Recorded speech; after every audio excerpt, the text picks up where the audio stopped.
Tasty, tasty.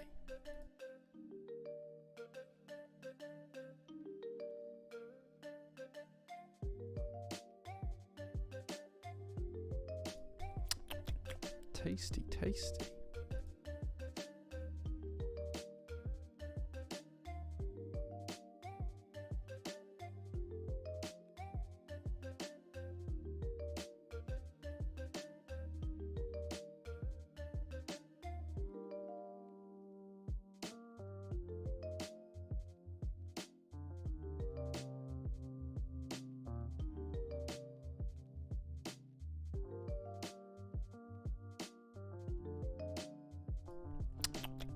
Tasty, tasty.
Hey guys, good afternoon, good evening, good morning, wherever you are. I hope you're having a really good Sunday.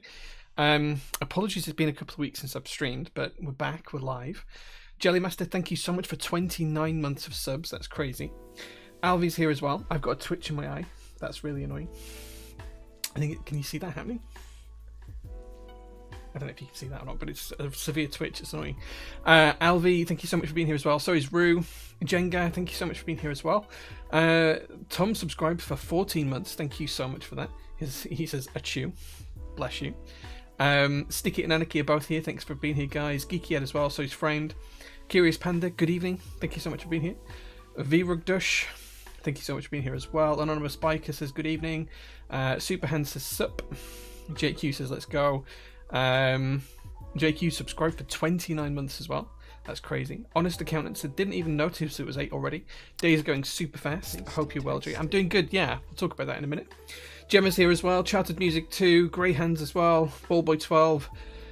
Lay says, what are we drinking, chat? They've got a cool latte. Snap, I also have a latte with terrible latte art today. Today is the first time it's gone wrong in a while, but it went really badly. Densis is here as well. Hey man, good to see you. We've got Rue as well. True Blaze, Ballboy, Ojam, Trojan. Thank you so much for being here, guys. Geeky Ed says he has Tango Apple. Not a bad way to start the night. Who else have we got? Tom says, my family, I'm back on the ferry from France. Got to go get them at 9:30. Nice, be good to have the family back. Logo placement hype. Yeah, I changed the cameras around a little bit. So hopefully it works well. Still says, Jay, do you approve my SPC JO2? Has that been posted in the chat? Let me have a look. Have I seen that? I don't know where I've seen it. I don't know if I have seen it or not. I approve anyway because it's a JO2, so I have to approve. That's the rule, right? But I can't see where it is. I had a quick look, but yeah, I'm sure it's great. Tag me in it, I'll have a look later. Moon's Vampire, thank you so much for the 18 months of subs. Captain Risa stream discounts tonight. Yeah, we'll talk about that in a minute.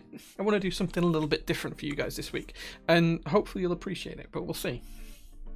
Spaceback says, hi Jay, any estimate when Reflection will arrive? Any updates, they'll be on our updates pages. That's what they're for. If you go to the website, look at updates at the top, click on the link, everything will be on there. So yeah, that's True Dedication saying hello to everyone individually. Well met and well done. I try and start the stream off by doing that. I might not get everybody, and I certainly can't keep it up all the way through the stream. But for the start of the stream, I always try and do it. Yeah.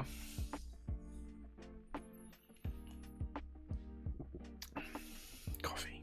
Gotta love a good coffee.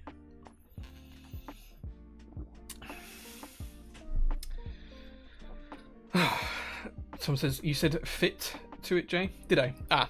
Well, then I approve. Then I definitely approve. I've seen quite a few people tag me with JO2 builds this past week or so, which is great to see. And I think we only have like 1 or 2. My hat's really crooked, I've just noticed. We have like 1 or 2 blackout ones left. That's it. There's very few left now. There's like 1 or 2 left. So yeah, crazy. Almost sold out of them, and there was a lot of them. So it's really cool that they're going out. Can you change the neon color? Should try pink. No, so the neon sign is the company logo, so it's in the company color. Like if you look just down here at the logo and down here, like green is kind of our company logo. That's kind of the only neon green you can get that looks good. So that's the color for our sign. That's the color for our sign. Maybe I could order a pink one. I could just get a pink one made. Tasty, tasty. Maybe. Like, it was really cheap, like it was super cheap. Like, I can't believe the company can make them for a profit at that price, because it was like ridiculously cheap, and it's pretty cool. I really like it. Are you telling me it's not pink? It's not pink, but the hat's pink, the jumper's pink, even my socks are pink today. So I'm pink to make the boys wink, I think was the original thing, right? Skimson, thank you so much for 17 months of subs. I appreciate that.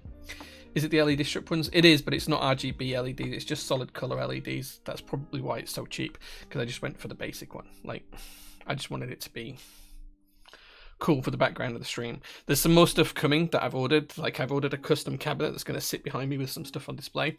And there's going to be, on this white wall here, there's going to be some shelves, because we've got the nice slatted wood there and the nice slatted wood here, but this bit sticks out like it's raised out from the wall, because that's where the utilities run. So I'm going to put some shelves on that, I think. We'll see. We'll see. My office is like slowly getting to where it should have been a year ago, but it's still a real mess. I'm not going to show you guys, but it's still a real mess. Tasty, tasty. Angry Swan subscribed for 19 months. Thank you very much for that. He said, praise be to Mrs. Angry Swan for graciously allowing me to look out and decorating to watch. Nice, nice. Well, there you go. Is this your home place or office? This is the actual warehouse for Prototypist keyboards. So, like, there's a window just to the side of me here. Through that, I can see the whole workshop and warehouse of Prototypist keyboards. And this is my office space when I'm at work, which means we've got like 3D printer setups over there. And my personal collection's just on the wall behind me here and on the floor down there. And then we've kind of got like a meeting table just here that you can't see, that's just out of shot. Yeah, it's kind of like this. So this is like our meeting room and my office. Yeah. So, yeah, it's pretty cool. Downstairs we've got the packing room and everything else. You thought there was no warehouse? Yeah, that's an old meme now. It's an old code, so but it checks out. Yeah, that's a really old meme. No one's actually claimed that for a long time now. I think when we first started with the workshop, we used to get that claim maybe 4 or 5 times a day for about 6 months. Oh, the workshop isn't real. Why are you telling people it is? And that's what made me start doing Instagram stories. And now, of course, we post Instagram stories every day, pretty much. So yeah. I mean, where it came from wasn't a good place. It came from someone who was just trying to sabotage the business more than anything. So yeah. Green lights are because of the green screen. Absolutely, yeah. Look, you can see the green like shadow on me. It must be green screen, right? That'll be the next one that comes. But yeah, that's an older thing that hasn't like, I think the Insta story stops the certain person who was spreading that rumor from spreading it. Like, even color matching my cup to my hoodie today. That's how thoughtful I am. Right, okay, got a few things to talk about today, guys. So first things first, I do want to say that it's not PT related news, but if you are in the UK and you want to come to the next UK meetup, Mechanical Keyboards UK, which is kind of like the official club for the keyboards in the UK, the tickets for their next meetup have gone on sale today, the 7th of April. They went on sale at 6 p.m. So big shout out to everyone who's arranging that and who's involved in arranging it. Tripping over my words today, because there's a whole team of people doing a whole lot of stuff to make sure that happens. So big thanks to them. And yeah, go have a look at those. The website is mkuk.co.uk, just to make it really confusing and really roll off the tongue nice and easily, but it's mkuk.co.uk, and you can pick up your tickets there from the store. They're 15 quid. It's on the 22nd of June, and there's a whole raft of stuff that you get with the ticket, so do take a look, and if you're interested in popping along to the event, please do. So yeah, be great to see you all. Please, can you go and tap the sign and maybe turn it to pink to prove that you're in the warehouse? I can go tap the sign, but it won't change to pink. Like,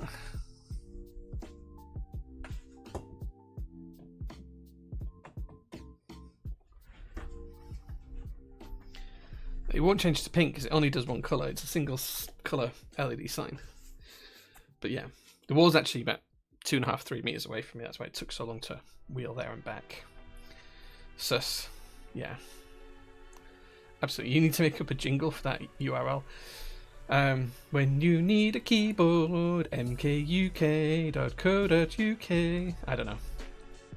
Yeah. Like, everyone thinks that like the sign's like literally right behind me. It's not. It's like 2.5 meters, nearly 3 meters away. Okay, it's real, guaranteed. Yeah, like the whole thing's real. I'll turn it off if you want. Look, here's the other way to show you that it's real.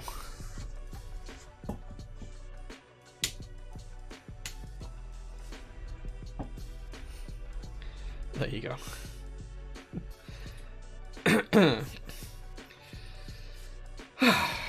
There we go. I hope you guys enjoyed the exercise that I had to get to do that. There is a significant count of through weight and internal weight, I assume brass and copper. Sorry, I'm not sure I understood that in the first read through. Let me try and read that again. So Stallion says, is there a significant sound characteristic difference between through weight versus internal weight? I assume it's brass or copper. It depends. The answer can be yes, but the answer can be No, so this is a really interesting one. I've never tried the same board that's been manufactured in two ways to have a through-hole weight or a through weight or just an internal weight, or just an external weight even. I've never tried one board that's been designed with all three different weight types. Boards tend to be designed around the specific weight type, and the way that the weight implements. They don't tend to have different ways of mounting them. So I've never tried a board that is machined in three different ways, like three different versions of the same board that has the weight in different characteristics, whether that's on the bottom, on the inside, or all the way through the base. That being said, yes, I think there will be a sound difference if you did that, mainly because brass and copper are more dense than aluminium, which is traditionally used to design like the case itself. So most cases are aluminium with a brass or copper weight. That's kind of like a standard thing.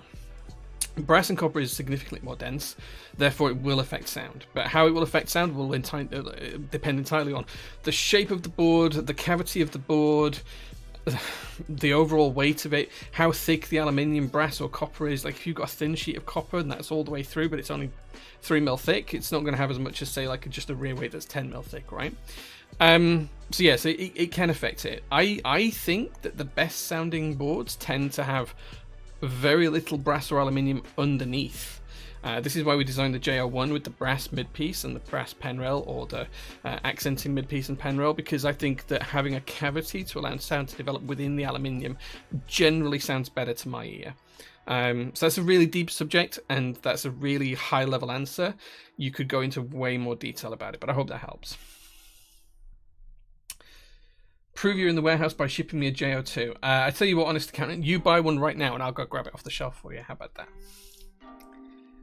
Touch the sign needs to be a new reward. Maybe.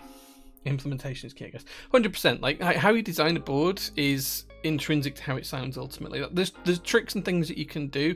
Like, adding a lump of brass in the bottom will make it sound different to if it's just pure aluminium. That's just physics. It will do. But there's other things you can do as well, such as changing the shape of the internals, changing the depth of the internals, changing how the sound can propagate through the sides, changing the side profile of the keyboard. Loads of different ways. Are you going to be doing a build of any of the new Zooms?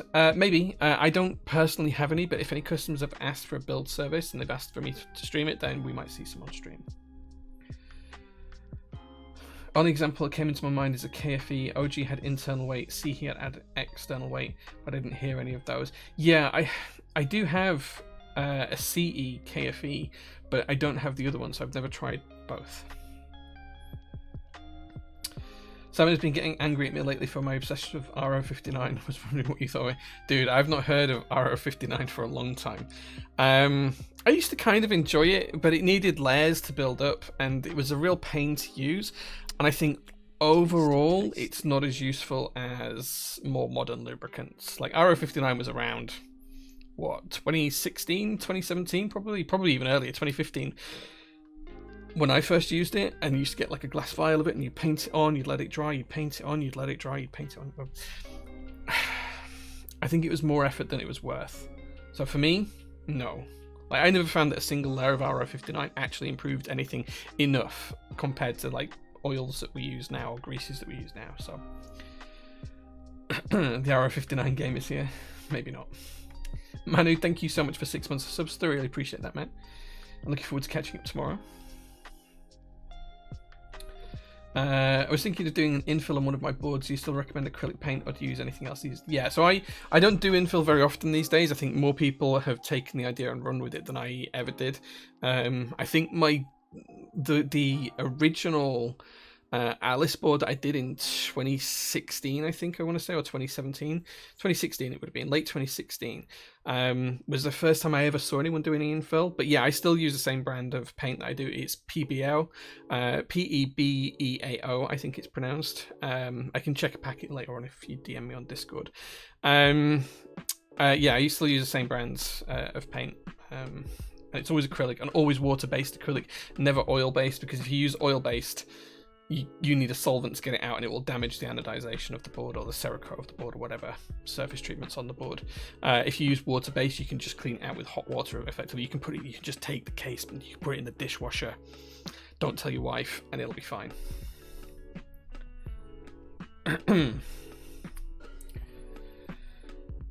I feel like I should confess to the stream that I'm using a Corsair K63 TKL lap board tonight as the PC's on my TV.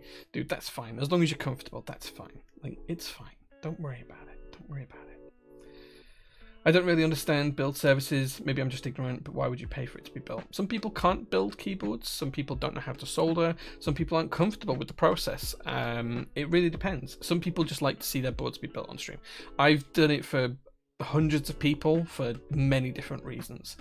Some people just like to have a product that they can use straight away and don't want all the hassle, and they want someone who's experienced at building keyboards to do it for them. You know, like I'm a pretty good home mechanic, but if I have something that's absolutely serious that needs doing to my car, I'll still take it to a mechanic and get them to do it. It's just one of those things. Some do not think they have the time, tools, expertise to build a board themselves, especially if it's an expensive board. Absolutely. And sometimes people just like to see it being built for them. That's the other thing as well. People just like to be able to watch that. And then there's also like that provenance of how it was built as well. So it's all documented. So if they then sell the board on, they can send a link to the original build stream. And it kind of proves like the history of the board as well, that it's not gone through 5 desolderings or whatever.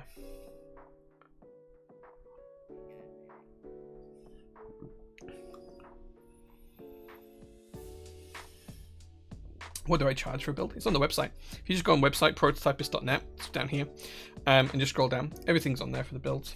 It's right down at the bottom of the page. Gemma says she's, I built hers because she's stupid. You weren't at all. That's not how it was.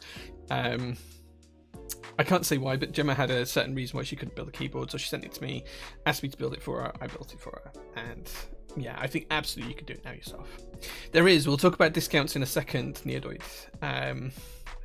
Just catching up with chat, but then it's about time to go onto keyboard news, and we'll talk about the discount then. I've got something kind of interesting planned, so we'll see how it goes. Yeah, titanium white is good from PBO. Studio Acrylics. Just make sure it's the water-based one. If it doesn't say whether it's water-based or resin-based, or which is acrylic or resin is the same thing in paint world usually, then it's the acrylic version. So just make sure you get the water-based version is my advice, unless you are absolutely satisfied that you are never going to remove it and you are going to get it perfectly in the holes, and you're not going to need to like swipe it across or anything like that. So yeah, right. Stallion says, OJ, I heard you're a vendor for the Crush 65 on the Z Frontier CN group buy page. I don't know that off the top of my head. So here at PT, there's a team of us. Like, I don't get involved in every single product because I just don't have time for that. If you look at how many products we run, I just don't have time for that. Like, there's not enough hours in the day for me to be involved in them all. So we do have a team. So Sharon, who's our project manager, is aware of more things than I am. I'm not aware of what we've agreed or haven't agreed for the Crush 65, so I don't know any details off the top of my head. Before I even get any further, I can tell you that I don't know any more details. If you need more details, you can tag me on Discord in the Tag J channel, and I'll answer you tomorrow when we're all back in the office and I can ask Sharon. But right now, I don't know off the top of my head, but I'll read the rest out anyway. It said there'd be 300 units for the global market, but no such info of limited stock is on the Geekhack page. I asked my local vendor about it, but he's not sure, but wondering if you had any info about it. Yeah, as I said, until like Sharon's in, I don't know, because she's handling this one and I'm not. Whether you're only getting a few units because he loosely thinks it's unlimited, perhaps they have changed their mind from the Z Frontier post and made more units available. I don't know. Genuinely don't know. Tag me on Discord in the Tag J chat. I'll ask tomorrow and I'll try and find out for you. But I just don't have access to all of that information right this second, and yeah, like the amount of projects we're involved in, I wouldn't be able to confirm on that. Biding my time for DCS Alchemy to come back. Dude, we took that out of stock because no one bought it. We've got a box full of it. We must have, I don't know, 50 sets of it left over, something like that, maybe more. Like, no one bought it. Like, even at half price, no one bought it. So we just took it out of stock and we put it to one side. And the kind of plan is at some point to do like a really cheap keyboard to match DCS Alchemy and sell it with the key set. That's kind of the plan. But I don't know when that'll be. That could be this year, could be next year, could be the year after. I really don't know.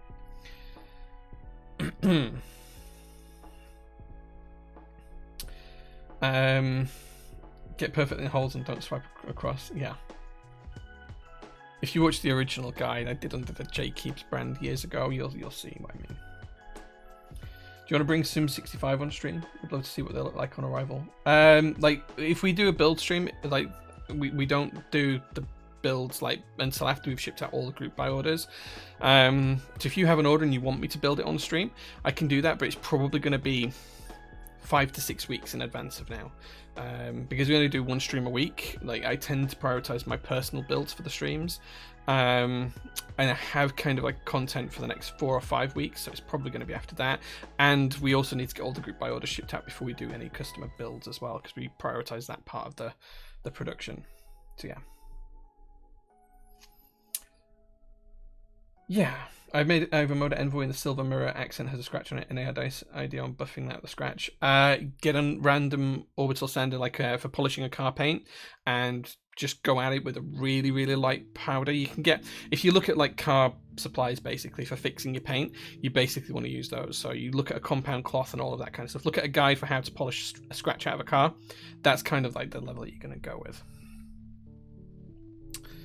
Zizora, hey man, good to see you. Say, thank you for subscribing for 12 months. That is your PT birthday. Congratulations. Congratulations. Right, okay, let's talk about PT news then, because there's quite a lot to talk about. On Friday, our latest container arrived, so this had a ton of stuff in it. Luckily, it arrived early in the day. It arrived at like 8:30 in the morning, which is fantastic, because it meant we could spend most of the day sorting through it.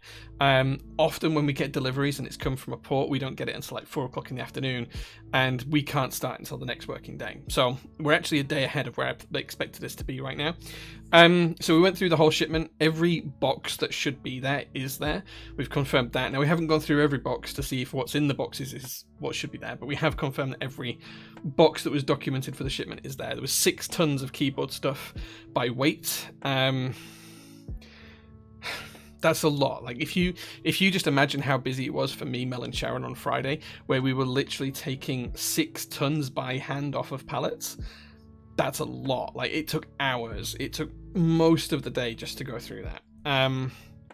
A couple of the big group buys are Cycle 7.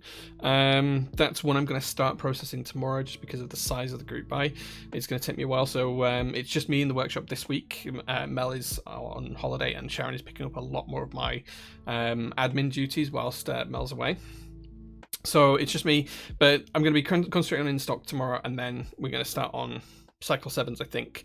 There's a lot of other group buys arrived as well. If you want to have an update on what those are, if you go to prototypist.net, click on the updates at the top of the screen, you'll be able to have a look on our Notion pages. You'll be able to see what's arrived and what's in QC quality control at the minute. There is a lot of stuff.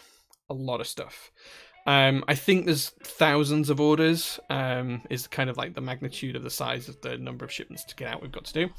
The good news is, because we had so much time on Friday, we did manage to get through some of the smaller group buys that we had there. So things that were waiting desk mats. So Milky Way Hayastan was waiting desk mats. There was like a small number of orders outstanding waiting for those. So we got those packed. They're ready to ship on Monday. And there was a couple of other group buys that we did that for as well. Cyberboard R4, AM Angry Mouse AFA R2 as well. All of those are ready to ship. They should ship tomorrow. But we do have an issue. So unfortunately, Shopify have made an update to their API, which we then plug into UPS to then kind of like give us all of the shipping information and create labels, right? It's dead simple. It happens quite a lot. Unfortunately, the API has changed and it's broken something within the UPS system. Now, this is really in the weeds of it, but basically UPS's system just holds 90 days worth of orders, and we could trick it into pulling back older orders because we have group buys that have been outstanding for, 9 months, 12 months, 2 years if you look at Cat Space Dust, nearly 3 years if you look at Cat Space Dust. So we could trick the UPS system into importing older orders by using a certain process. The API change has removed that process, which kind of leaves us a little bit high and dry at the minute. So I've got UPS looking into it. They've been looking into a fix over the weekend. Hopefully they're going to come back tomorrow with a fix on how I can implement that and how I can rectify it. But that's kind of like my big worry for this week. So yeah, that's one of those things. It is what it is. It is what it is. For the rest of the week, once I've got through Cycle 7s and in-stock orders, I'll be picking up the group buys based on our prioritization list. I think that after that, there's some Neo products that we're going to start cracking through, and then there'll be Zoom products after that, and there's a smattering of other things in between as well, but there's thousands of orders to get through. It's probably going to take on the region of 5 weeks for us to get through it all. Even if we could pack all of the orders this week, just doing the labels, it's probably 7 days worth of time just to create all the shipping labels for every order that we've got to ship out. So it is going to take us some time to get through it, but that's basically where we're at, which is good. It's good. It's always good to be busy, and it's always good to have things to do. So if you are waiting for stuff, keep an eye on the updates, and it'll ship out over the course of the next 4 or 5 weeks, I think. That's the kind of current scenario. And of course, if things are going to be delayed any more than that, we'll update on the Notion pages as well. Confrontation says, hi Jay, weird question from me tonight. What do you actually do with the sets you break for QC? Like, do you mean key sets? So it really depends is the honest answer. Like, let's take GMK sets and use GMK as the example for this. If we have, like, I don't know, let's say we did a group buy for a GMK set, we sold 100 units, we shipped all 100 of those units out. We expect like 2 or 3 of those to come back with issues like a keycap missing, or a duplicate of a keycap. You've got 2 Y keys instead of a Y and a U key, or there's a keycap that's got the legend that should have failed QC at GMK, but they've missed it because they check each key individually. So let's say we get 3 or 4 orders back from that. What we'll do is we'll generally have a couple of sets that we'll have opened. We usually open about 5% of sets to check. So let's say we've shipped out 100 sets. We've got 5 sets left over because that's what we've got. We'll then issue replacement keys from those 5 sets as customers need them. Sometimes there's like really common things, like you might find like in 100 you've got 5 customers who all have the same problem. Like, I don't know, like a warped spacebar used to be really common. It's not as much anymore since GMK fixed their spacebar process, but that used to be really common. So we'd like ship out the spacebars from. Ultimately, then we can reclaim placements from GMK. They take anywhere between 2 weeks and 6 months to arrive, depending on whether they've got any plastic left or whatever else. Actually, if Basil's watching, Basil probably has the longest running one of those. It was one for Wasabi round 1, and it took until like last week to get the keycap for her. Which was months, which is crazy. But and we didn't have any in stock to give her one out of the in stock range either. So it really depends. But then what we have is we'll have like a whole raft of open sets that'll be missing keys, and we kind of document what keys are missing on the internal packaging. And then as soon as GMK shippers replacements, we'll kind of rectify and fix those. A couple of those I buy from PT for my personal collection at full retail price, because I don't mind having them when they've been broken down and rebuilt. The rest of them, they just sit in a pile. We don't do anything with them. I am going to use them for something though. They are going to be used for a ton of giveaways we've got coming up. So we're going to be doing some giveaways over Instagram and Discord and Twitch over the coming 4 to 5 week period. And basically they're going to be whole sets. They're going to be brand new. They're just not going to be cellophane sealed. And we might have scribbled on the like potato packaging on the inside. So watch out for that, because that's what we're going to do. We're going to give them away. So yeah, I think there's something like 60 or 70 base kits or something that we've done this with. So yeah, there's like tons of them, but that's kind of what we do. Yeah, we don't ever sell them, so yeah. Thanks for the tip with the car scratches. I'll do that, no worries. You're a great store, and I hope EU peeps will support you. I've only heard good things about you, so would do so if I lived in the UK. The cool thing about if you in the EU, if you order from Prototypist, is whilst shipping's a little bit more expensive, it's no different from ordering from any other EU vendor. Like, all of your duties and taxes are paid at checkout, and the board will ship to you. You won't get any import fees later on. It's all done at checkout, and shipping takes between 1 and 3 days when we dispatch it to get to you anywhere in the EU. So it's pretty good, and it's pretty much the same. I think instead of paying like 7 or 8 euros in the EU for something shipping, it's like £12, £15. So it's like maybe double in terms of the shipping cost, but everything else is the same. Yeah. Random question, but does PT do work experience? We have had one person come and do work experience with us in the past. Yes, if you live locally and you're interested in doing some work experience with us, then you can apply and we can let you know. It has to work for both the PT and for the person doing the work experience. I wouldn't want to give you something when we are so busy I can't teach you anything about how we work and how we run. And I also wouldn't want you to come when we are super quiet, because you're not going to see anything then. So it kind of has to work timing wise for both. But yeah, absolutely, we can take a look at it. Very excited for KKB Alhambra. Me too. Surely UPS will get it first for such a big vendor like Shopify.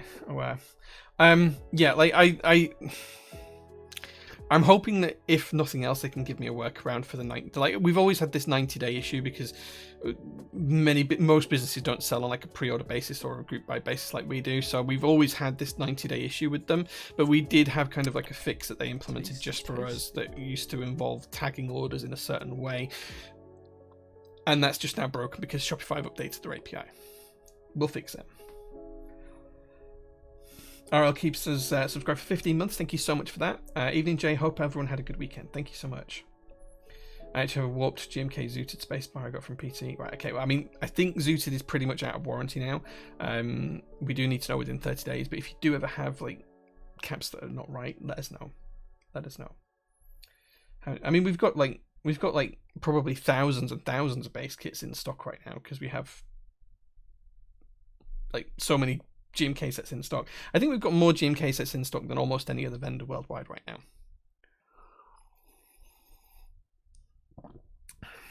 All fees at checkout is so helpful. Yeah, like we just want to make it easy for EU customers. Any info on the hot swap ISO Cycle 7 PCBs? No, as I said before on Discord when we're talking about it, like we will do them, but we needed to get the PCBs on hand to be able to do that. We literally only got them on Friday, so we've not even had like any working time since then to be able to look at it. And shipping orders is kind of priority, but they will happen. It will happen. It'll just be a little while out. Bartowski subscribed for 21 months. Thank you so much, Bartowski. I appreciate that. Jay needs a bunch of 16-year-olds to help unload tons off the pallet. No, I don't. That sounds like an insurance nightmare.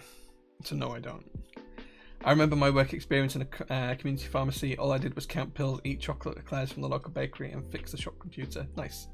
Mine was done at an architecture company, which I ultimately went to work for a little while, called Molems. They no longer exist now. Yeah, it was good.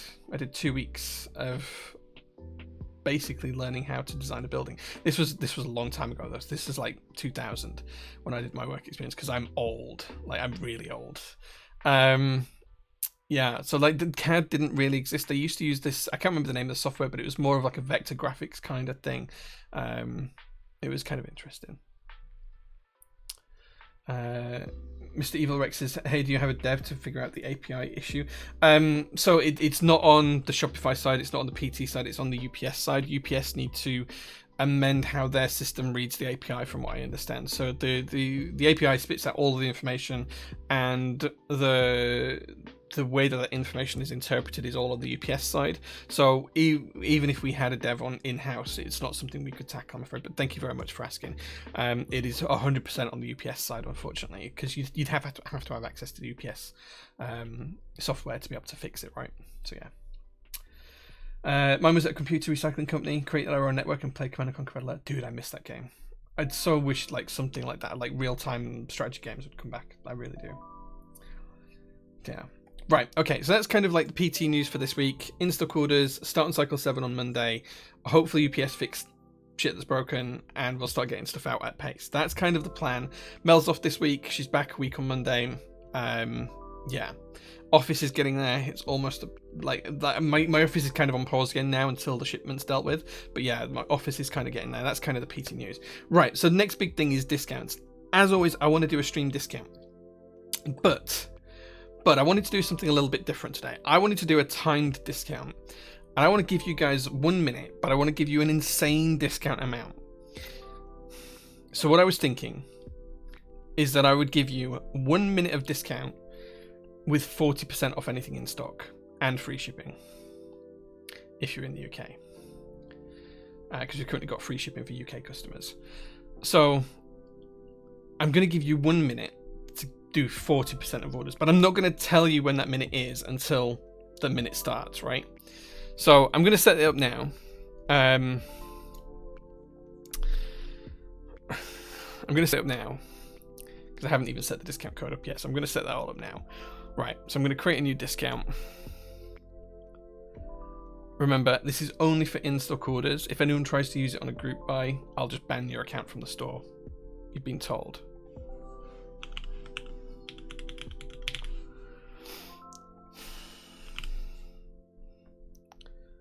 Okay. Now, to make this fair, there is a minimum purchase amount. You have to spend 50 quid before VAT. Should be dead easy. It's a tiny amount. So you have to spend £50 before VAT. So if you what's 1.2. So you have to spend £60 including VAT if you're in the EU or UK or wherever. If you're not in the EU or UK, you have to spend £50 on the store. If you're in the UK, you still get free shipping on these as well. So you get 50% off. 40% off on £50 or over orders. You can only use the code once, and I am going to limit it to 100 uses. So only 100 people can use the code, or 1 minute, whichever happens first. Okay. And what I'm going to do is I'm actually going to pick the end time.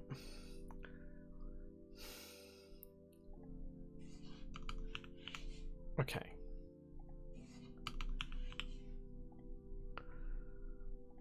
Okay.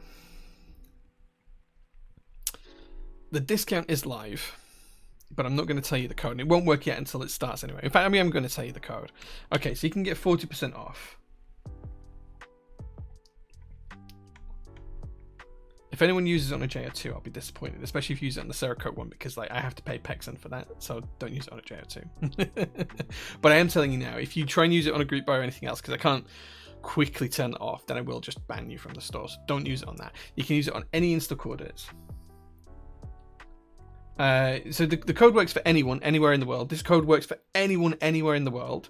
It's just that we also have a deal on for UK customers where you can get free shipping on any order. So that's all. But this code will work for absolutely anyone, anywhere in the world. You get 40% off your order, which even if you have to pay for your shipping, 40% off your order is basically like a huge option anyway. Yeah, just don't buy the JO2 Cerakote version because I have to pay PEX, and PEX is not going to like sign up to this code, so I'll lose money on those if you order those with this discount. I'll lose money on all of them actually if you order with this discount, because it's a huge amount. Right, okay, here's the code. It's going to be 40% signed streamer. That's going to be the code. And I'm not going to tell you it's live until I tell you it's live. So you're not going to know when it's going to work until I say code is now live, and it's only on in-stock orders, okay? That's the code though, 40% streamer. And you're going to have 1 minute. I'm going to literally time it from the second. Well, it'll literally be on for a minute because of the way I've set it up. But it'll only work for 1 minute. And I'm not going to tell you what the time is until that minute starts. And I will tell you when that minute starts. When that minute starts. There you go. Any questions? If you have any questions on the discount for today, let me know. Okay, we'll go with that. I think you'll be all right. I think you'll be all right. I'm hoping you guys appreciate getting like a discount like this. It's for all in-stock products. Anything that's in stock. If it's a group buy, I'll just cancel the order because we can't do it on group buys. Simon says something, yeah. Let me just make sure that I have got this right. Let me just make sure I have got this right. Pretty sure it's right.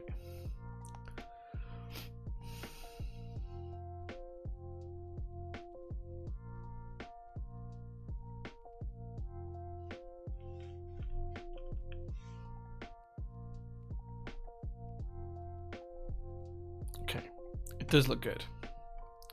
It does look good.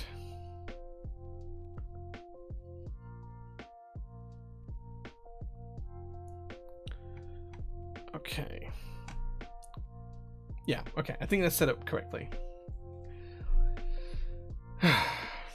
Why do I have to use my bonus on a bathroom rebuild and not tonight? Hey man, it is what it is.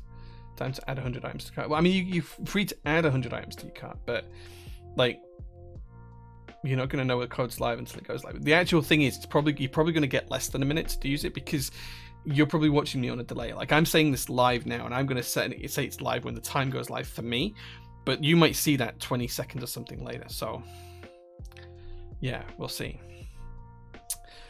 Thank you for being so generous to the community. You're welcome. Like, it's the right thing to do. It's the right thing to do. Pay it forward, right? So yeah. What's your favorite non-standard layout? Personally, I love the 65XT when keyless. Wish there were more boards like the Lafiche. I don't know what the Lafiche is, but my personal favorite layout is a 65% with macro columns, 2 macro columns. Have a look at what Lafiche is.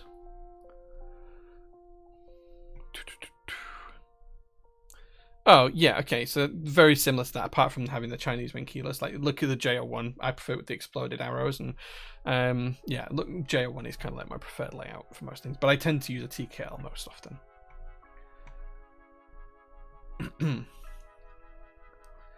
I'm outside the warehouse with the stream open, so I get 0 milliseconds delay. You realize that's not how it works, say, right? Because my stream goes from me here at PTHQ to Twitch, then Twitch do stuff on their servers, and then it kind of like goes to you wherever you are in the world. So like to go from me to Twitch back to me is probably like 10 or 15 seconds. Like, in fact, actually, what I'm actually going to do is I'm going to type a 1 in chat, like the number 1 in chat, and I'm going to say when I've pressed it, and then you guys can see how much the delay is for you, just to kind of give you guys an idea, okay? So, 1.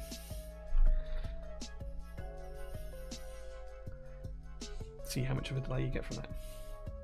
Shopify isn't in the PT warehouse. It is. Well, kind of. The server's here. Okay, there's not much delay. Well, there you go. Huge delay, like 3 seconds. Well, interesting. I thought it'd be more like 20. Discount code has already been shared. I'm not sharing it again because it's a huge amount off. Twitch is working well tonight. I mean, we have like a really good... hold on, let's have a look. We do have a really good bitrate. We're streaming at a pretty good bitrate today. So yeah.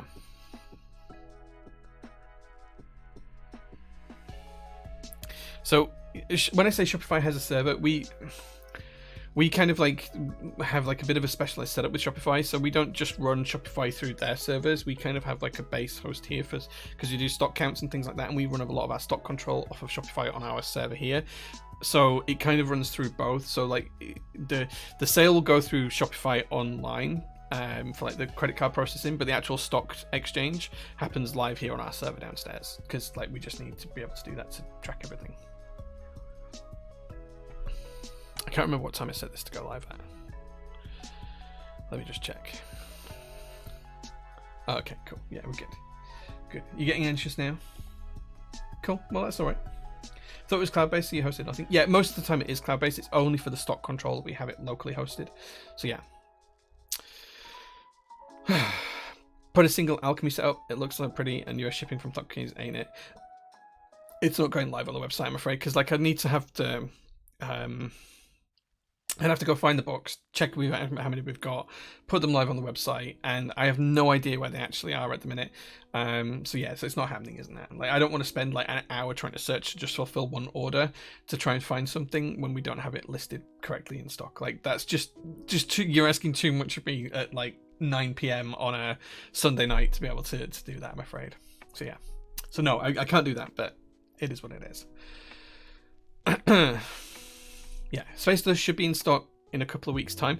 Cat Space Dust is here in the workshop, but we need to ship out the group buy orders before we put it in stock. Realistically, that's probably going to be next week or the week after before we get to that group buy, because it's a very bitty one and it really does need 2 people to handle it. It's not a kind of do it on your own kind of thing, because we have checks and controls built in for products like that. So it's not something that's going to happen pretty soon.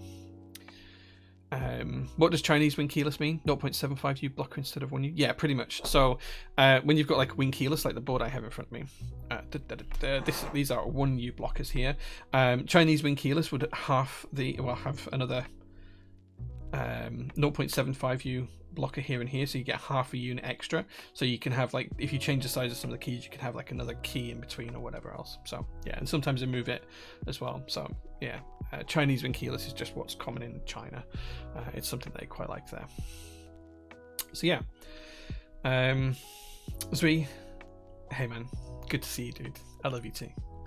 Key Creative have changed their kitting, so it seems to do the base kits at least, so new stuff will be easier on vendors. Dude, like, yeah, they needed to change that, because doing like Cat Spaces is like what, 30 or 40 kits. It's just an absolute nightmare from a vendor perspective to pack it. It's just, yeah, it's not good.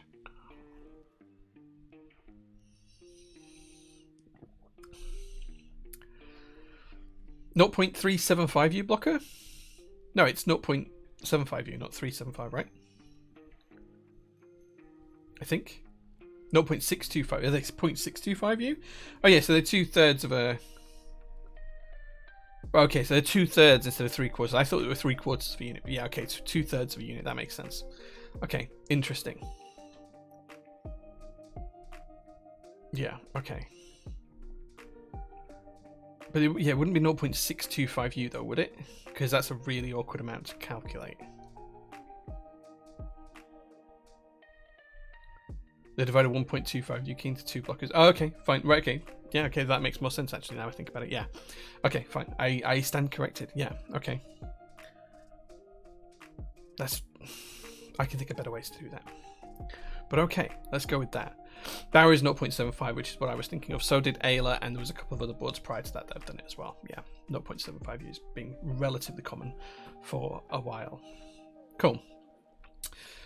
Okay, so let's talk keyboard chores because I have a few things to do today. First of all, I have some things to show you that have arrived here at the workshop.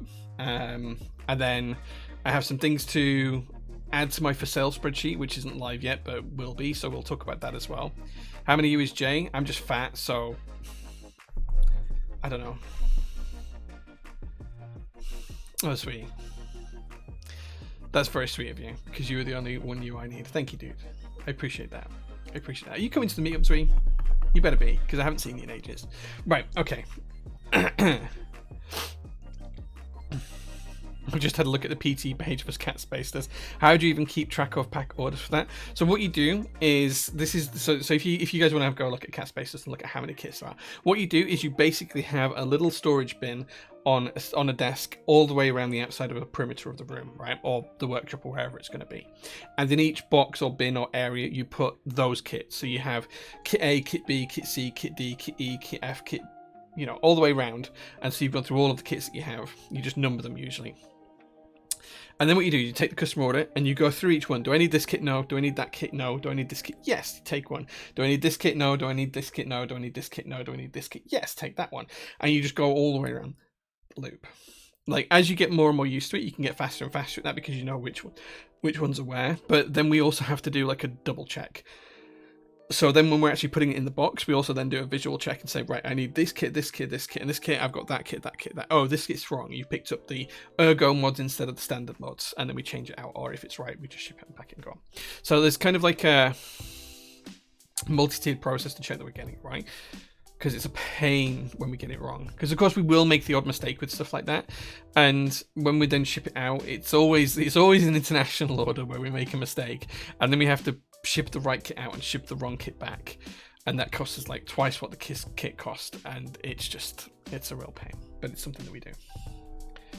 Look at Cat Monochrome, it was even worse. Cat Monochrome was okay because there wasn't that many orders for it. I think there's something like 10 times more orders for Cat Space Dust. Keyboard pickup lines, I know, right? Worse than an Amazon warehouse order, that. Yeah, I wouldn't want to work in an Amazon warehouse, but working here can be pretty tough sometimes, like getting all of the right stuff. Yeah, it's one of those things. It's just one of those things.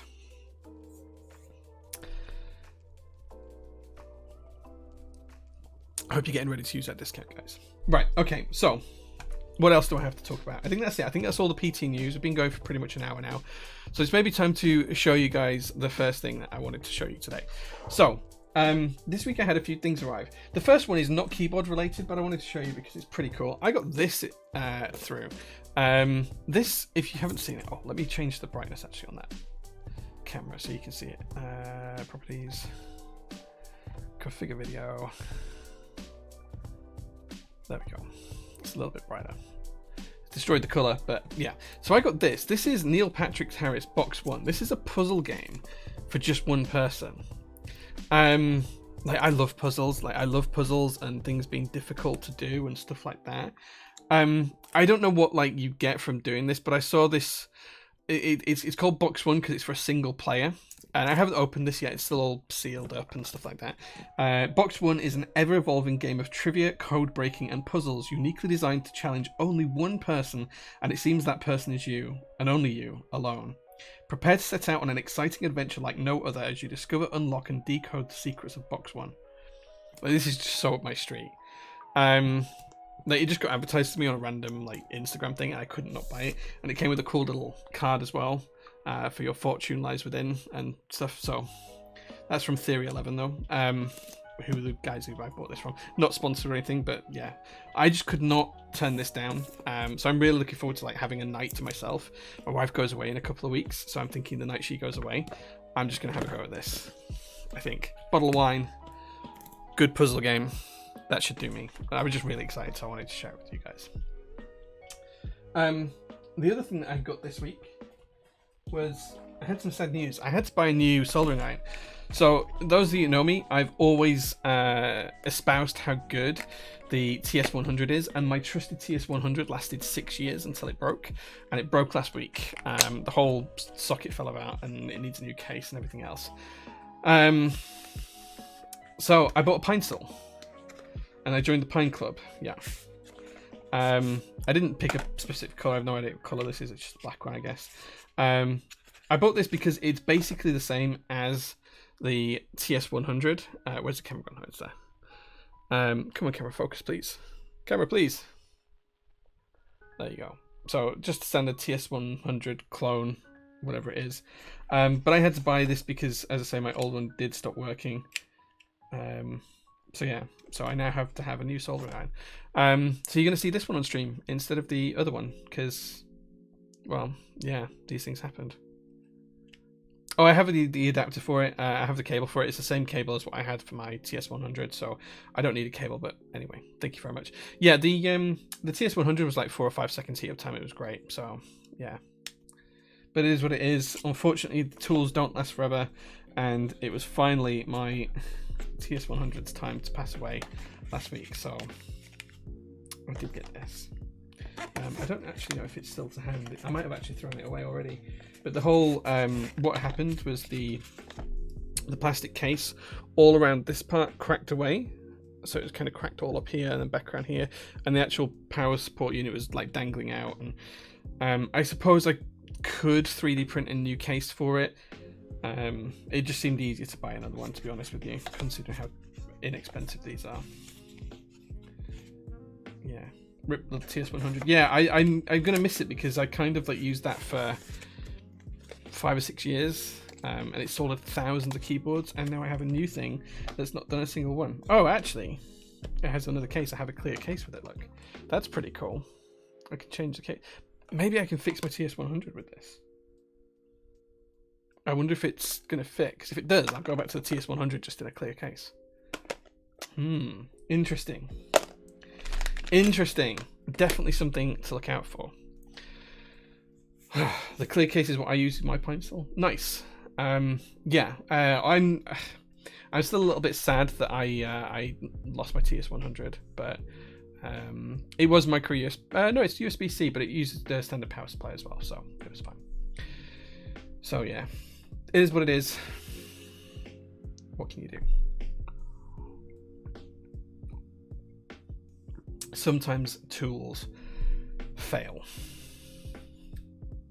And that is what it is. Anyway, yeah, so pine steel is going to replace that, and you're going to see that on stream going forwards.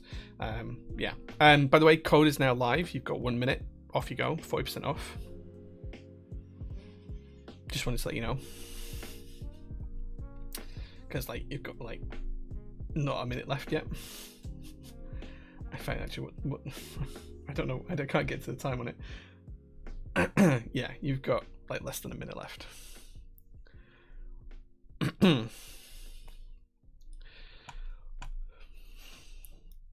gonna watch and see if the store actually does like a stupid number of sales or not.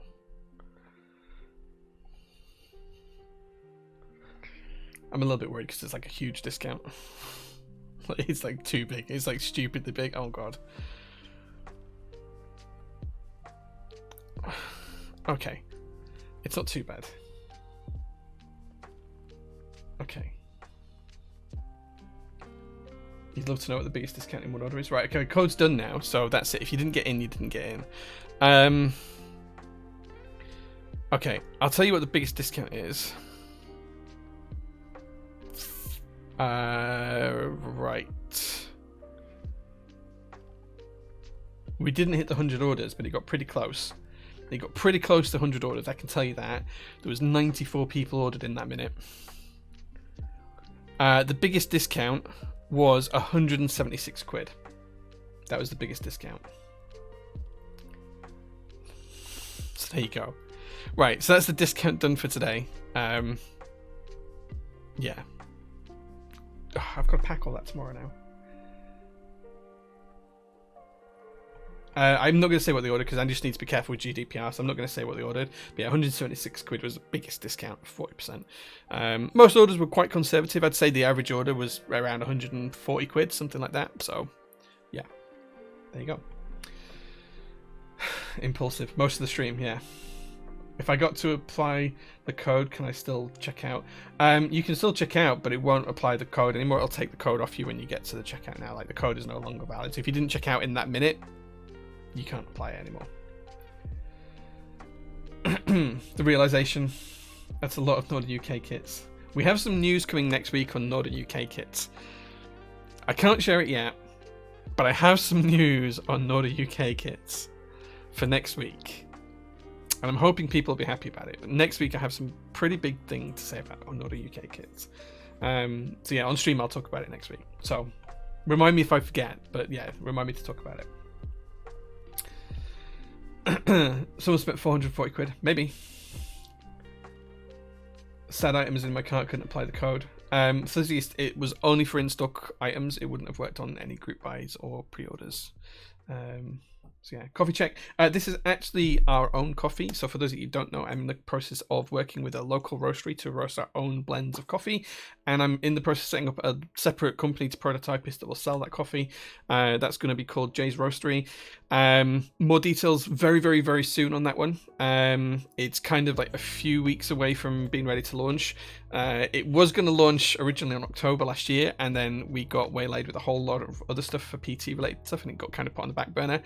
And then it was going to launch last month, and then we knew this API change that's messed up the DHL stuff, through the UPS stuff was coming through, so we kind of held back, and that has broken some stuff that we had in place. We're going to fix that this week or next week, and then hopefully towards the end of this month, towards the end of April, Jay's Roastery will launch, and you'll be able to buy our coffee on subscription. You'll be able to buy it in stock. This is kind of like my dream company to run, to have my own little coffee company. So this is a roast that we've worked with a local roastery company on.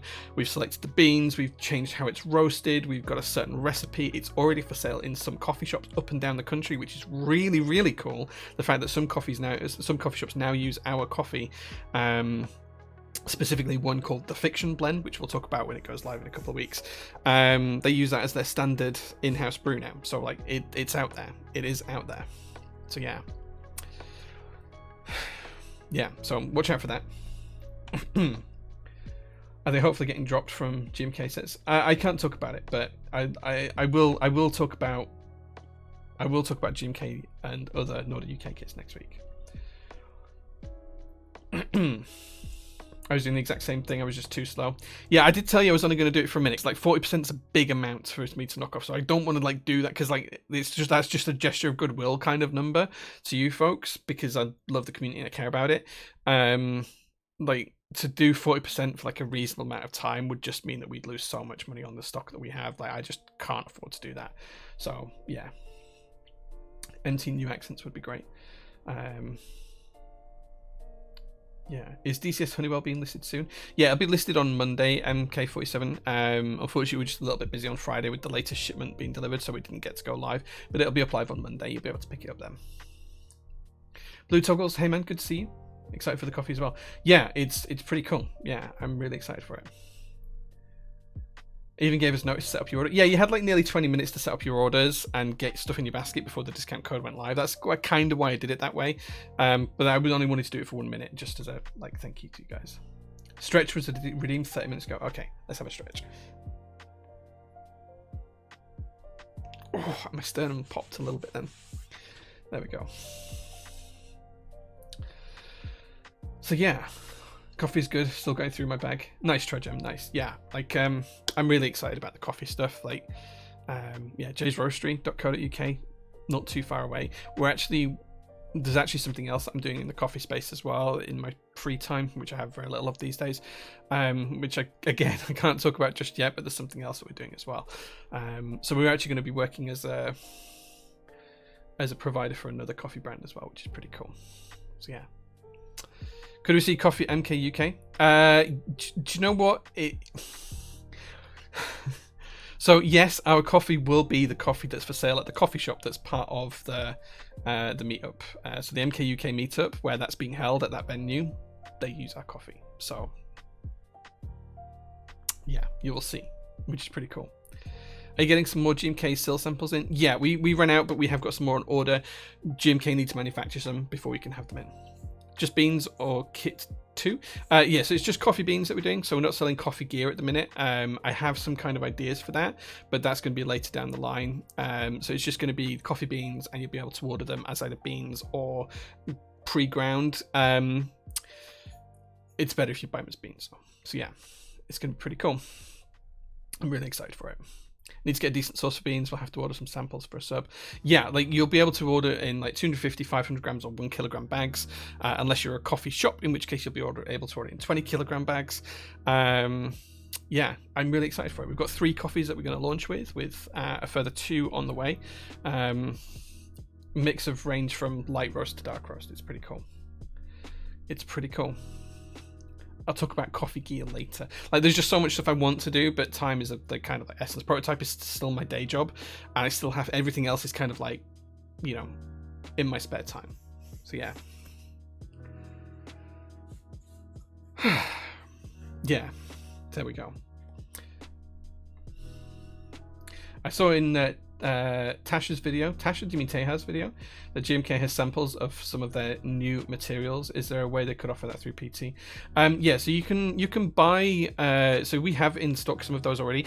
If you want to check some of them, we have the TIK R2 enter keys. So these come in 4 different colorways, and some of them have sparkles in, some of them like a marbled existence, things like that. So you can buy those in stock now. We don't have the actual sample kits. I do have one of them somewhere. It might be downstairs actually, because obviously GMK send us stuff like that in case you want to design stuff and use them. GMK don't have sample sets for those yet, just the standard SIL and MT new profiles. They don't have samples of the kind of like special material keycaps that they're doing, but you can buy the TIK enter kits R2. Let me find a link to that, because you can pick those up now in stock. And let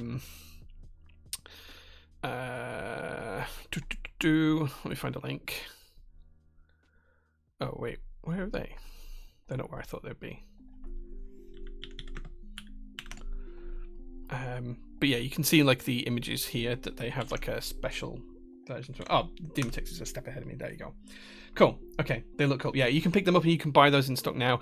You get an escape key and an enter key, so I know they're quite expensive for what they are, like £9, including VAT, or £7.50 before VAT, and you're only getting 2 keys, but that's just because it's a small kit, so they're quite expensive to produce. But if you look at like the hero image for that, you can see that the kind of like there's a yellow and marble version of that, and you can imagine what that looked like in the colours. There's a green and sparkly one, there's a black and sparkly one. Yeah, there's just some really cool effects that you can do. So yeah, definitely check those out. Yeah, I mean, they will eventually use Chopstick, but like I can, if there's a designer who wants to work with those kind of sets, I can share images of what those products look like, so they can design a set around it. There have been a few. Kaiju had a full metal base kit, like using the kind of like flowing metal look ones. The Kaiju R2 had a whole base kit of that. So like these caps are out in the wild. So yeah, you can absolutely do that. Right, okay, now we've done the discount. On to the next thing I want to show you guys. So this is something I haven't opened yet, but it did turn up this week, and I wanted to show you guys directly. This is part of my personal collection, or will be, and it is my Mr. Hat Fuqua. I don't know how to pronounce that, but that's what we're going to go with. It's got a lovely little tear-off strip here. It's only got the PT address on the front, so there's no doxing to be done, because like the PT address is pretty public. Oh, that did not work. I've messed this up royally. There we go. It worked now.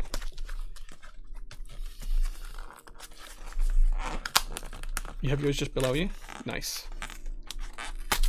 I've got to pull these side tabs up as well. Yeah, this turned up on Tuesday because we were closed for the bank holiday on Monday.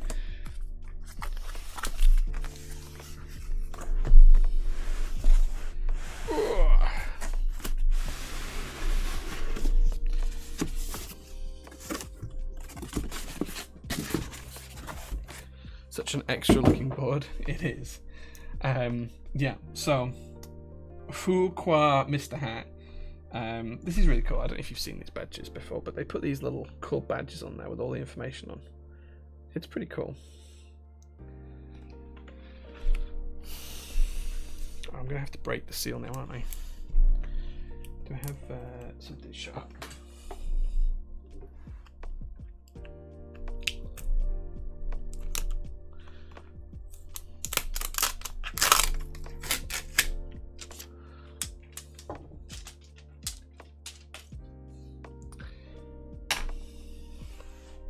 Yeah, these are super extra.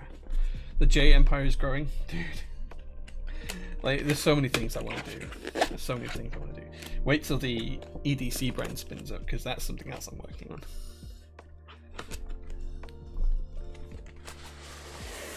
I haven't seen DVOK's video, no. I'll try and have a look at it sometime. It's pronounced fuck UK ISO, but I'm not sure as I have very bad eyesight. Dude, that's how you get banned from this stream, considering that like every board I have is ISO. So there's two boxes here. This one is the first one. I don't know what it says, but it looks pretty cool. So let's have a look inside here, see what we've got.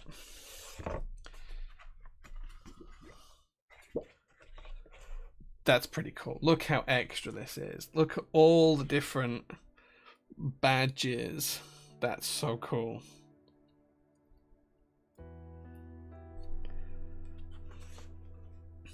That's really cool. Oh, I love this color. This kind of teal color is so nice. Oh, that's two pieces. Look at that. It's just so cool. I love teal colors. This is just phenomenally cool. Look at that. That's just so cool. And then underneath that tray, we have foams and a little pouch. Let's see what's in the pouch. Oh, PCB. Oh, that's cool. Look, you've got black and white for the two PCBs. That's really cool. And there's the little foam underneath as well, which is difficult to show up. There you go.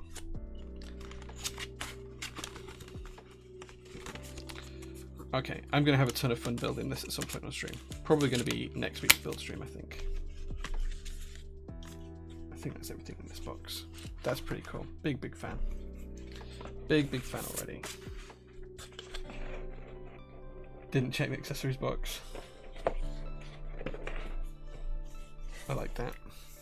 It's pretty cool, right? And then here we have the actual keyboard itself.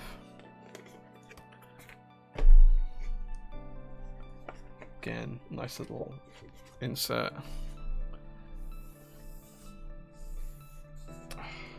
Everything they do is just so nice. Like this whole card with the little butterfly on it. Come on, camera, focus. Saying Liberty. That's really cool. The QC passed check. Designed and made in China. Certificate. Is this a user guide? What's this? Ugh. User manual on how to build it. This is so extra. This is so cool. So well done. This was a stupid price, but it's absolutely worth it considering like the level of service you get. And then under here we have the actual board itself.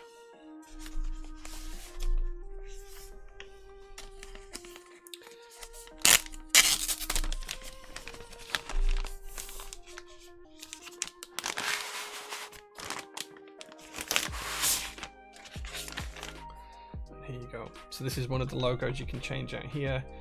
There's all of this cool design to it. A little badge with the butterfly on there. Oh, this is so cool. Love it. Love it, love it, love it. Already, I love it. It's got... Oh, that's just to hold the foams in. Little butterfly badge again. I do really like this. This is so cool. Let's have a look at the rear. Matrix always do cool stuff on the rear as well. Where it is. Big fan already. Super huge fan already. Yeah, mine's got the mine doesn't have the beam, mine's got the butterfly. I think there's a couple of different ones. Plate under the PC envelopes. Ah, okay, nice. So the PC's under there. Cool, nice. Butt check. Absolutely. Always check out that butt. Huge, huge fan of that. We'll do a proper build stream on it. We'll take a proper look in depth in a couple of weeks' time. But I'm a massive, massive fan of anything that Matrix do. I don't think I've disliked any of their boards apart from the Noah. That's the only one I've ever done that I disliked. Which was the first board that, in my opinion, actually needed the force break mod in the hobby.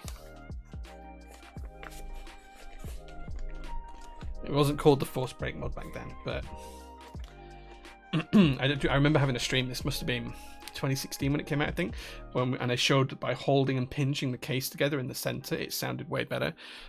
We didn't have the force break mod at that point. That wasn't a thing, but it's what became the force break mod. Is this my personal board? It is, yeah. We're just unboxing it today. No build of it today.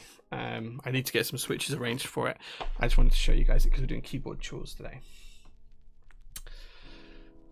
Let's catch up with chat, see what you guys have been talking about. McFlurry? Yeah, McFlurry. I like McFlurry. It's a great colorway. So I have, this is kind of like my semi-daily board as well. Like, this often gets used when that doesn't get used with MT New on it. And I have the matching numpad for that as well. So yeah.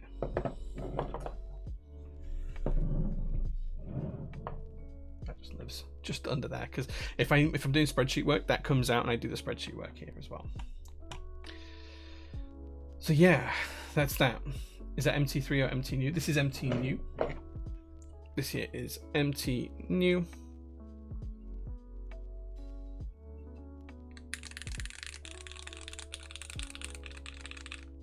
Pretty cool stuff. I went with the black, got sparkles in. Yeah, I did consider that, but I prefer the McFlurry colorway personally. I'm not a fan of Furukawa's aesthetic, but it looks amazing in that colorway. It looks so good. Looks so good. Root says, what's your opinion on HHKB housings, in particular Neubauer's and Chores housings? How much do you think is reasonable to pay for a new one? Okay, so Topra is not my forte. Let me be completely honest with you. Topra is not something that I actively use. That being said, I do have a substantial collection of Topra stuff. I haven't tried any of Show's cases. I've seen a couple of them in pictures. I've never spoken to Show. I'd like to try one at some point, but never tried one. I did try some of the Zondat stuff before the Zondat happened. Neubauer is the only one I've really tried extensively, and I've tried quite a few Neubauer cases. I do have a Ghost of Christmas Past HHKB polycarbonate board that I've never built. It's brand new, I've never built it, and I have a HHKB to go with it, and it's actually going to be one of my personal boards that's up for sale soon because I've just never got around to building it. I even bought two new in-box Topra boards to steal keycaps from Hypro Keycaps, and I just don't enjoy typing on Topra enough to use it. So that's kind of my limit on it. I am not the person to ask about Topra. If you want any good advice on it, Matt the Pokemon Kid in MK UK is probably the UK's biggest authority on Topra, I'd say. Like, he's done more for it than anyone else that I know in the hobby, certainly in the UK anyway. There are people who've done more worldwide. But yeah, I bought it because I like Ryan Nobauer. We don't speak very often, but I spent a lot of time chatting with him when I was back in Seattle a few years ago, and we have spoken on and off since, and he's just a genuinely nice guy, and I want to support what he does. But I do have the whole, it's somewhere in my to sell pile. I just know I'm never going to build it, but I've got the Ghost of Christmas Past casing and everything else, so yeah, that's kind of where I've got to. I'm more interested in doing EC PCBs, like Sipulate stuff for stuff, I think, rather than going down the whole road of HHKB transfers and Real Force transfers. I think I'd prefer to do that. There've been a couple of people who've done JO2s with it using the Sipulate 60% PCB, and I want to do, when we do the JO1 final edition later this year, I do want to offer an EC kit for that. I haven't spoken to Sipulate yet, but it is something I'll be doing. So yeah, that's kind of something I want to do. Is that the new 3.5 with the numpad? No, it's the 2.0 add Mr. Hat edition. It's not the 3.0. Oops. Yeah. There you go. Need a JO2 EC board for the current version. Yeah, it can be done. It can be done. We just need to do a plate for it, I think. Farquhar. Okay, we'll go with that. What are Hypro keycaps going for now? Last I checked a few years ago, they were giga expensive. Yeah, the two boards I got, like, they're new in box. They're Real Force boards with Hypro keycaps on. They were, I don't know, I want to say they were about 1,500 quid for the pair, which I probably kind of want something similar for if I sold them. MT new white and black? Yes, it is. It is on that last keyboard I showed, yeah. So yeah, that's that. Cool. Okay. So 2.0 add Christmas isn't for me. Why? Honest count, it's a great keyboard. It's a fantastic keyboard. It's one of my favorites. What happened to that longboard you were building? The one where the switches went everywhere? The really, really long one?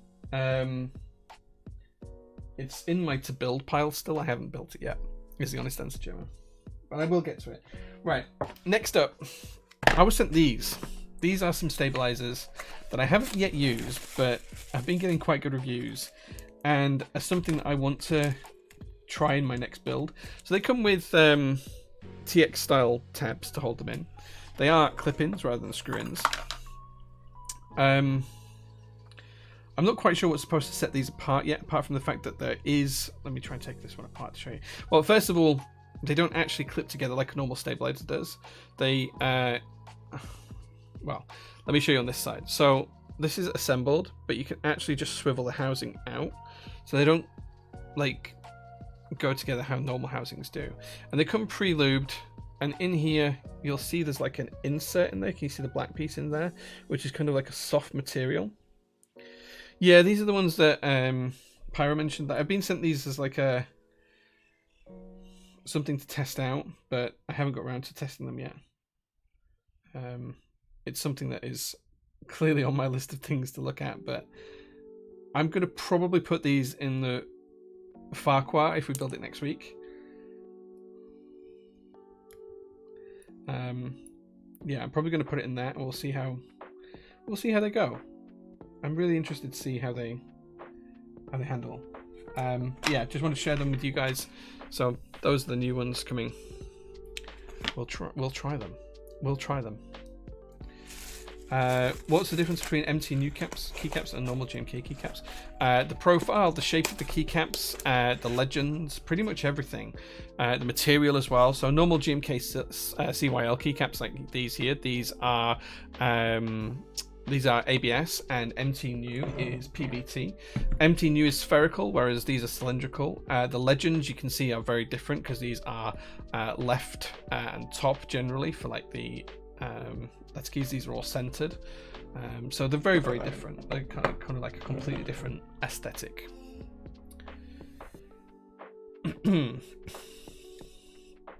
Appreciate people trying to make new stabs and not just tweaking tolerances of existing designs. So the thing with stabilizers is, my view on stabilizers is that we're still moving in the wrong direction with them. I have this idea I've been talking about since 2019 was the first time I mentioned it, and I've still never managed to do anything further on it. I even discussed this with Cherry when we went to see Cherry, and they kind of thought it was a great idea, and it still didn't get off the ground yet. I think that the way we do stabilizers now, with multiple parts that all move and have different, kind of like points of failure or points of contact to them, it's inherently wrong. What we actually need to be looking at is compliant mechanisms, and having a compliant mechanism in place as one housing to replace the whole stabilizer. And I think it's eminently achievable. Looking at modern technologies and 3D printing and everything else is ultimately achievable, and you can absolutely do it keeping in the same footprint as what current stabilizers use. It's just a case of getting there. And I have some ideas deep in the back of my brain on how these could work and what I'd like to test out. And I've just never got around to A, modeling it, and B, making a sample to test it. Like, I have... I think I know how they could be done, and I did talk to Cherry about doing it, and Cherry seemed really interested. In fact, Cherry actually have this idea implemented on another of their products in terms of how that works, and I think it's absolutely achievable for keyboard stabilizers. Again, I just don't have the time to dedicate it to it, but that's a really unscientific way of putting it, RL keeps. Yeah, so compliant mechanisms are a mechanism where you have a single part that either conforms or deforms to a prescribed amount to generate a solution to the problem you're experiencing. Mark Rober did a really good compliant mechanism on creating a little Nerf type pistol thing. So you can have a look at that. It kind of used bendable parts to generate kinetic energy. Like it would almost store kinetic energy. We don't kind of need to go that far for stabilizers other than to create return pressure, which is done mostly through the spring in the switch anyway. But yeah, like it's 100, like it's just so close to being like a fully realized idea in my head. I just need to sit down with someone who actually knows about space, sit down with someone who knows about current stabilizer technology to superimpose my ideas on that, and we'd maybe get that. It's ultimately achievable. I just need to do something on it. Like, I know the idea's there, and if someone else comes up with the idea before me and gets out there, fair play to them, because I can sense it's really close. And if I don't do it, someone will. But yeah, that's kind of like where I see stabilizers going. Noba's aperture coating is fantastic. Matrix boards are top of the pile for coating from my Corsair experience, but the heavy 6 aperture I had, fantastic going. Yeah, the one I've got is the PC version of the Ghost of Christmas Past, I think it was called. It's a really cool keyboard. It's just never going to be something I get around to building, and I don't use Topa enough to warrant it. If anyone's interested in that, I'll add it to my list of keyboards for sale at some point. Cool. Okay, so next up, I have some keyboard chores to do. So the first chore I have is actually unboxing GMK Mercury, which has been in my pile of key sets that I've owned for a while. That's not from Mercury, that's from something else. And I need to put this in a tub, so it will sit on my wall of keycaps just over here that you can see in the background there. So yeah, so let's get a tub ready and let's do that. And if you guys want to ask me any question, it can be about keyboards, about anything else, we can do a bit of an AMA during this stream as well. So please ask away. Anything you would ever like to know about me or life or anything else, just let me know, and I'll try and answer it for you guys. Like the stabilizer question was a great one. So this is a GMK Mercury, so I'm going to create a label for this.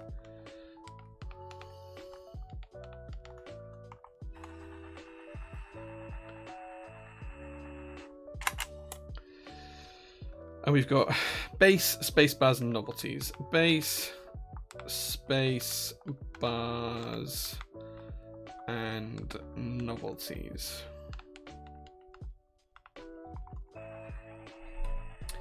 So yeah, how many boards do you anticipate adding to your personal sale list? I'm hoping that I can get down to about my collection is somewhere in the region of about 450 keyboards right now on my personal collection. I want to get it down to ultimately 25.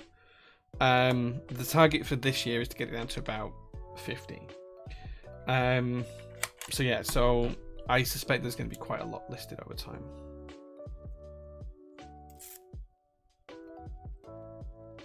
Noba has a stab design. I wasn't aware of this. Like, I've been talking about it for donkey's years. I first talked about it on Top Clack, and we haven't done Top Clack since 2019. So there we go. So we have a nice little tub. Yeah, somewhere in the region of 450 keyboards, and as I say, I want to get it down to about 50. Well, ultimately, I want to get it down to like 10 eventually. But yeah, like I've been in this hobby for a long time. I've been in this hobby for 10 years or more now, and I don't it's a long time since I've sold my personal boards really at like scale. So yeah, it's a long time. Yeah, keep the questions coming, guys. Always good to have the questions in. Tell me, Dentist, tell me more about Neubauer's designs using compliant mechanisms. 10 is an impressionable instrument. It may well be, but like I can have good intentions, right? Actually, at the meetup, I only intend to be taking 3 keyboards for PC. That's all I intend to take right now. So this is just the base kit for Jim K Mercury. I'm just popping in here now. A lot more than you were expecting for sale. Yeah, like it'll come in dribs and drabs. Like I think at the end of this month, I'm going to put up like the first list of 20 or so, and then we'll just go from there. Like, I'm not expecting to get like tons of money for them. I just want to make like people happy and sell them for a reasonable price. That makes me more happy that people get them. The true end game is going to a meet with no keyboards because you're too lazy to go through the pile of shame. Dude, I hear you and I feel you on that one. My aim is absolutely to take as little as possible for PT because I want to enjoy the day and I want to spend the day with people. Like, you guys know what we sell, but I will have some cool stuff that's never been seen before that a lot of you seen at the meetup. So yeah.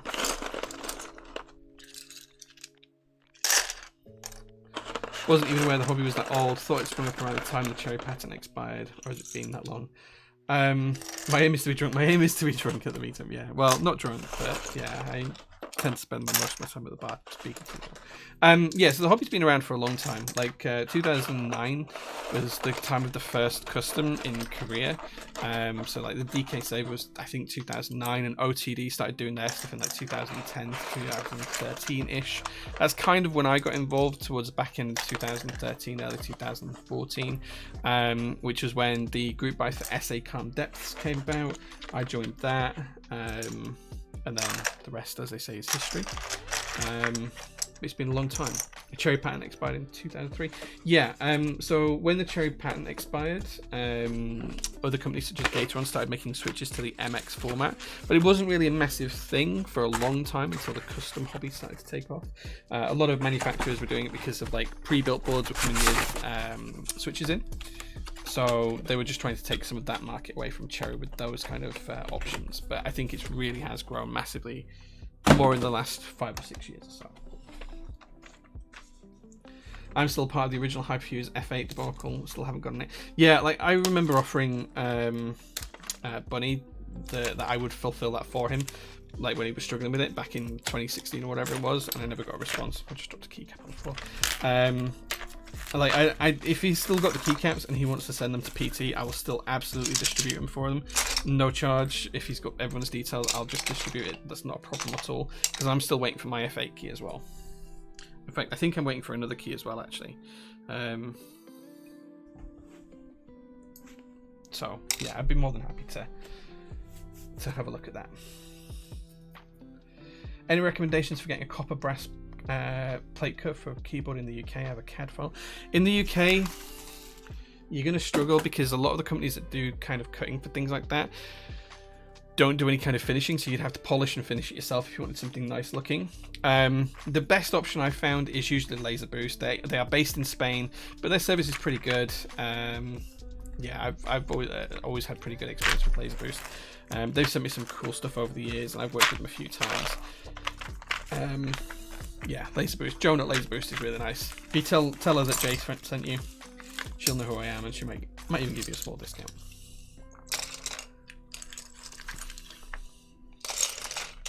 Cool. That's key set number 1 done. Jim K Mercury, and it only just fits. If anyone has the Norda UK kit, it's one of the few Norda UK kits we sold out of that I didn't buy. I kind of need to get that. That's Jim K Mercury. Oh man, I'm creating so much mess here. I'm such a messy person. And the other set that I have bought recently, well, I say recently, it might be quite a while since I bought this, but this is the GMK Chaos Theory Order Kit. So this isn't the one with the backwards alphas. I didn't buy that one, but I did buy this set. So yeah, if you guys haven't seen this, it's a pretty cool set. This is one of those sets that just works on so many keyboards. Oh, it's a little bit messed up, but I just love the pink on blue. It's just such a cool set.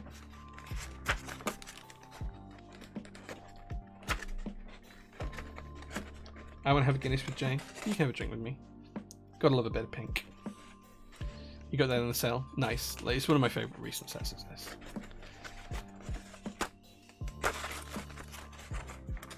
You got your Hammer local mirror a little while ago.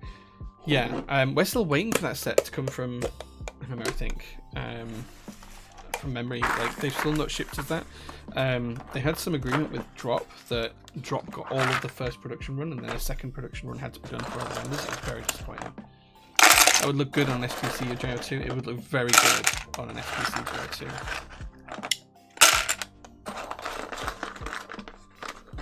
What's the difference between a normal key set and a Norda UK set? So, Norda UK keycaps, that's kind of like the name of a kit that gives all the Norwegian, German, UK, sometimes other areas like Sweden, Switzerland, Finland, all sorts of areas like that in the UK. It's kind of like a language compatibility kit, because on a standard ANSI keyboard, you have one fewer key. One less key, and you also kind of like need regional language variants for certain ISO layouts. So that's what a Norda kit does. It kind of provides the regional language layouts for those particular users. So there we go. It's just, that's all it is. It's for cultured people. It's for people that know no better. It's for people who are stubborn in their ways, like me.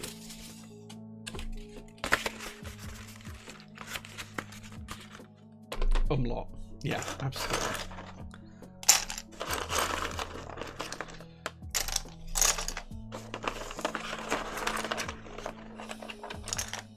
For those that won't give in to ANSI. That would be me for the vast majority of my keyboards. I do have quite a lot of ANSI keyboards actually, but yeah.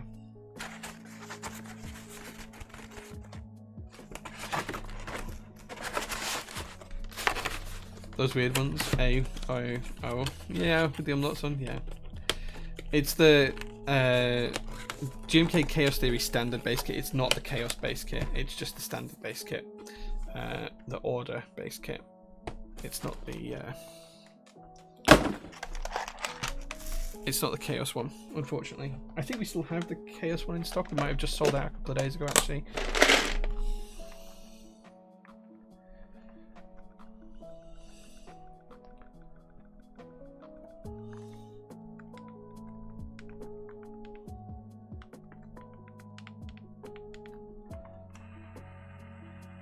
My most recent few have been ISO builds. My next two are two. I'm trying my best to stick to the King's keyboard layout.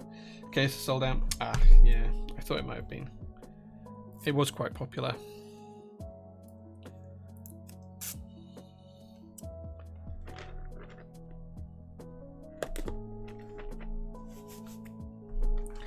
Oh, this is the Order base kit, so I'll label it as such.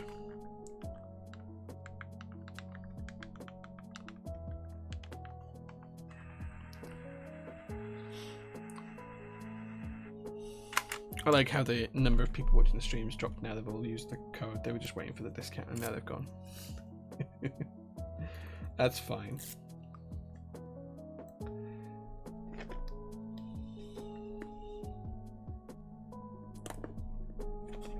There we go. All nice and neatly labelled. Those will go into the collection and we'll add them to the pile later on. Yeah, GMK Mercury as well. GMK Mercury is such a cool set. I love the theory and the idea behind it. It came out really cool. Big fan of anything that's scientific based or anything like that.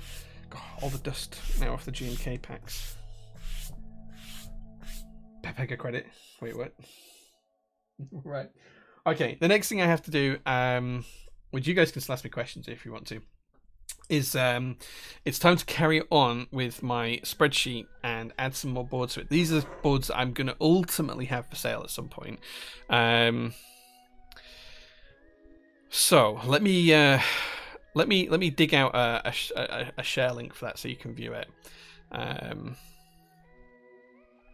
So this is the spreadsheet that we're going to be updating now. I've got a couple more boards to go on there. There's a few boards on this already. This is ultimately what's going to be for sale from my personal collection.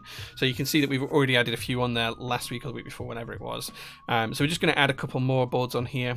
And as I say, towards the end of this month, this is all going to go live and be for sale. So if you want to see me update the spreadsheet live, you can do. You can just look below and you can see the boards on the screen. I think what we're going to probably do is we're going to probably open up two forms. One where you can submit suggested pricing for what you think it's worth on the aftermarket at the moment, what you think I should sell it for. And then the second form will be for if you actually want to make an offer or bid or buy one of the boards or something like that. But as I say, these all come without warranty. They're all from my personal collection. And we're just going to fill this out a little bit and do this. You ready to find those streams? Thanks for last week. Yeah, Quagri, all the stream links, Quagri found those last week or the week before. Include the heavy ground. That will be on the list, but it's not one of the ones I'm going to be going through today, Rue. If you are interested in that, drop me a message, but I probably want to sell the high pro keyboards with them as well, so bear in mind that it wouldn't be particularly cheap. But please, if you are interested, do drop me a DM and we can talk about that. Definitely. Right, okay, so first off, we have the Numa. So I don't know if you guys have seen this before, but this is a stupidly heavy keyboard. And we have it with a stainless steel base. I haven't decided on the Matrix boards yet. I do have a lot of Matrix boards I've not listed yet. So we'll see. But I'm going to be doing this over the next couple of weeks, Trojam, so you just keep watching and you'll see all the boards get added to the list. But this is the Numa. This is the original prototype run. So I can't remember the name of the guy who run it or the name of the design studio. If anyone else can, please let me know. Like his name's just popped out of my head. I'm sure it was like Stu or something like that. I can't remember. So this is a 60% wing keyless, soldered in ISO. I'm pretty sure it has universal options on the plate, if I remember rightly. No, it's a fixed ISO carbon fiber plate.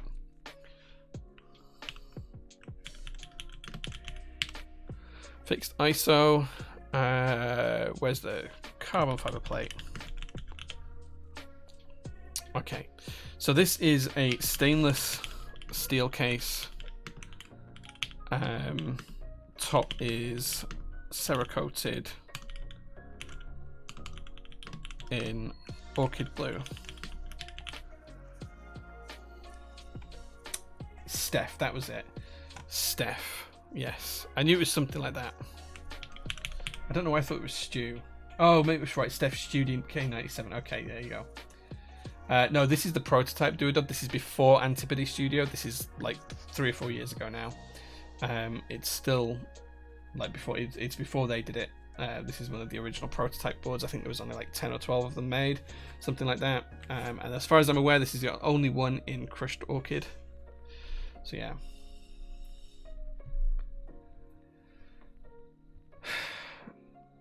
I had a quick read of the patent, and Nobel discusses a flexible material that interfaces with the wire. Okay, so my idea means there's no wire densest, so yeah. Yeah, it is a really pretty colour, is this board. I've got silence in it, so there's no... in fact, what silent switches are they? I did look at a second ago. These are silent switches. I think they're shrimp silent switches.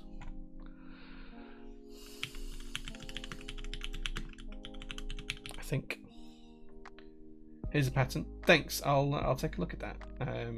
Oxy, could you DM me that on Discord, please, and then I don't lose it, and I'll take a look at it. But it doesn't sound quite like what I'm looking for.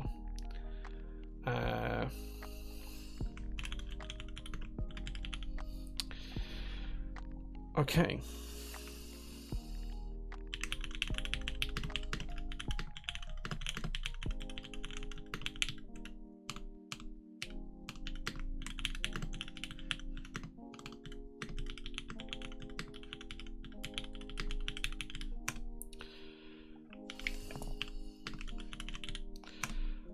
there we go. That's that one added to the list. This is a really cool board, actually. I'm in two minds as whether I want to sell this or not, because it came out really, really well. Like, I know it's just simple and it's just a wedge design, but sometimes that's just kind of what you need. And I do love this raw stainless steel background. I'm almost tempted to not sell this. Like, it's just really cool. It's a really cool keyboard, but it's so heavy. It's so heavy. That's why I think I never used it, because of the weight. But it's pretty cool. I'll try to get out the build stream for this. Actually, let me see if I can find it.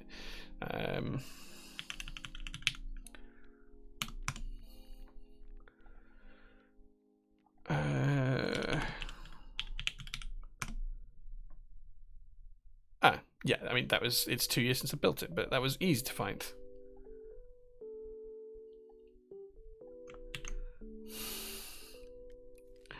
That was pretty easy to find. Let me put that into the spreadsheet. There we go. Cool. So that's board number 1 for today. One of my favourite silents. I don't really like silent switches, if I'm completely honest. So I tend not to use them. Next up, can anyone name what this keyboard is? Does anyone know what this is?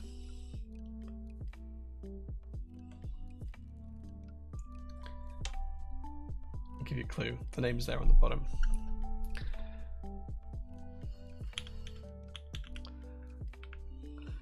Accent, yeah, it's a nice colour. Yes, this is so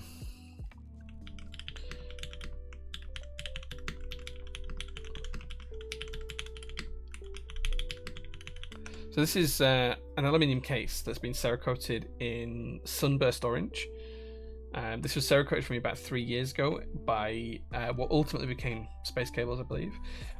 Interestingly about this, the base is actually nylon, so this is a nylon base. And this whole wedge foot here is stainless steel. Does it have underglow? Yeah, it does. So the whole base underglows, and it's actually got like a front edge that kind of underglows here as well. You can see it kind of curves around, so the underglow shines forward as well. So I don't have a mini USB cable to plug it in to show you, but yeah, the finish isn't the best on the Cerakote. I'm going to call this B stock because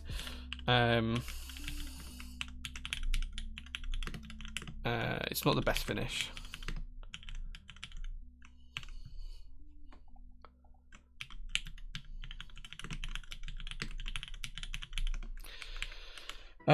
This has an alu plate in it, and it has Gateron ink black switches, and this is top mount if I remember correctly, and this is a 65% keyboard, and it is soldered ISO with the layouts available. Okay, so such a cool project. Haven't found a decent price at one in a while. This was a really cool project back in the time because it was actually made by Originative Co., Rama, TGR, and Acenic as well. So this was kind of like a group, a collective of people that actually created this. Now they did have a name for themselves. I can't remember what it was.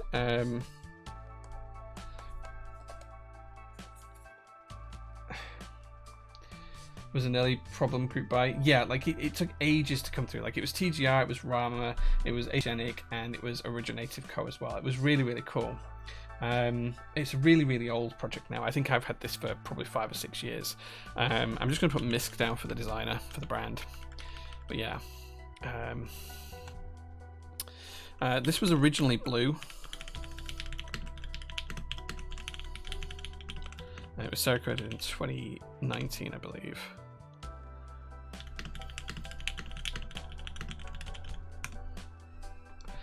I wonder if I can find this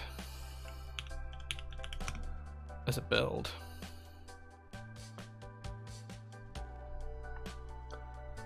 I think I built this back in Top Clack days.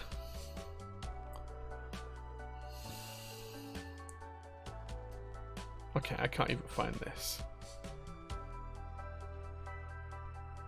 I cannot find the build stream for this at all.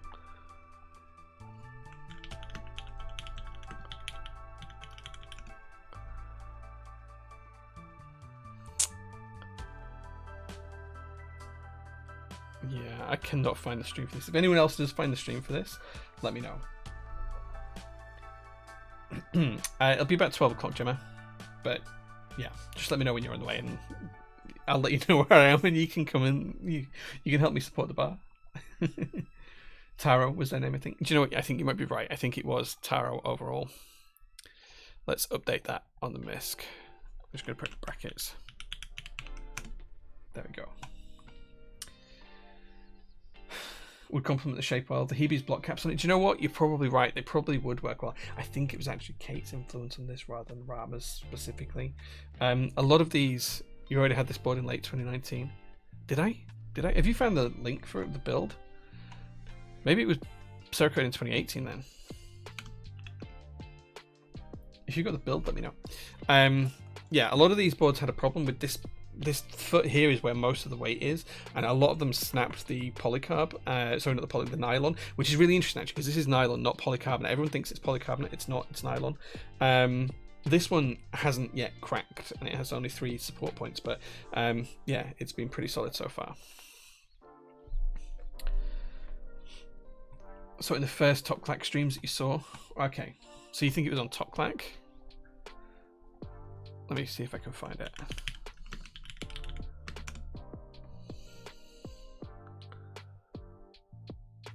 Oh man. Searching for Top Clack Exent does not actually bring anything up. Or nothing relevant.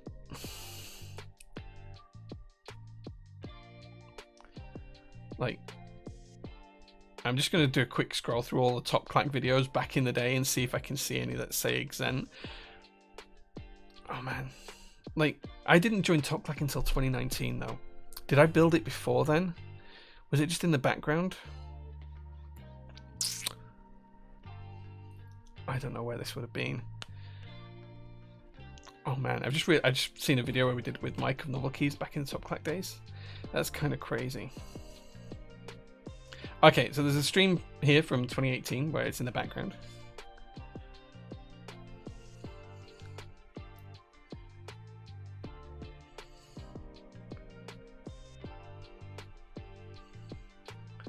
Man, I'm going back so far here that I don't think it's even going to exist. Oh god, I look so young in some of these Top Clack videos. That's crazy. I cannot find this build stream.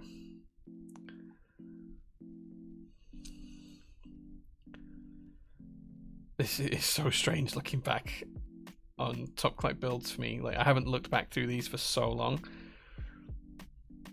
This is kind of crazy.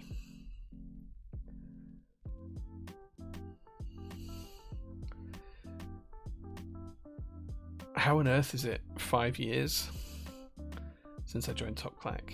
That's nuts. Yeah, okay, so I can't find it there. I wonder if it was under my old J Keeps videos, like when I first started streaming.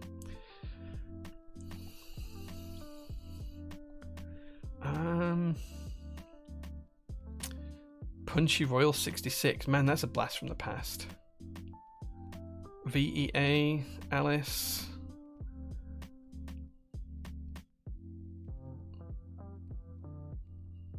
Oh wow, DC01 prototype. How on earth is that 6 years ago? Yeah, okay. If there was a build stream of this, it doesn't look like it exists anymore.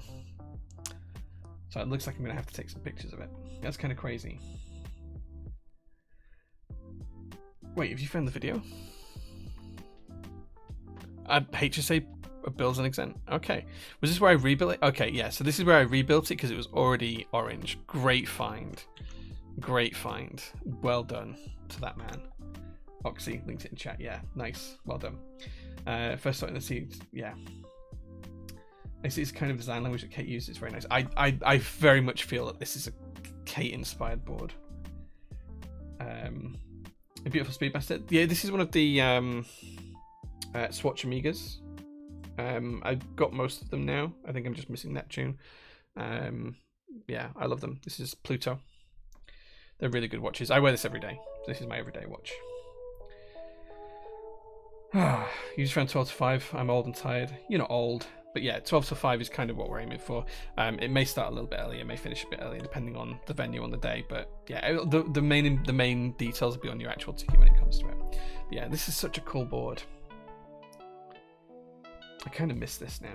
Like, do you not just miss this aesthetic? Like, almost like a surfboard, just a slab floating. You are not older than me, give over. I'm pretty sure you're not older than me. So yeah, pretty cool board. Okay, let's see if anyone can name the next board. Can anyone name this?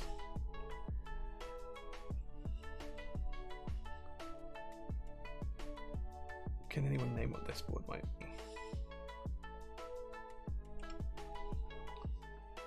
Canoe Gen 2. Good spot, good sir. Yeah. This is the Canoe Gen 2 by Percent Studios.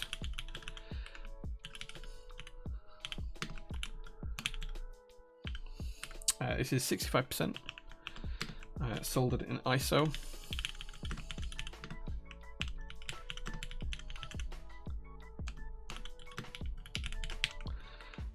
So this is an LU case. I believe that this is top mount, if I remember correctly. I'm just going to guess at that for now. I can update it later on. So this is the Eva colorway.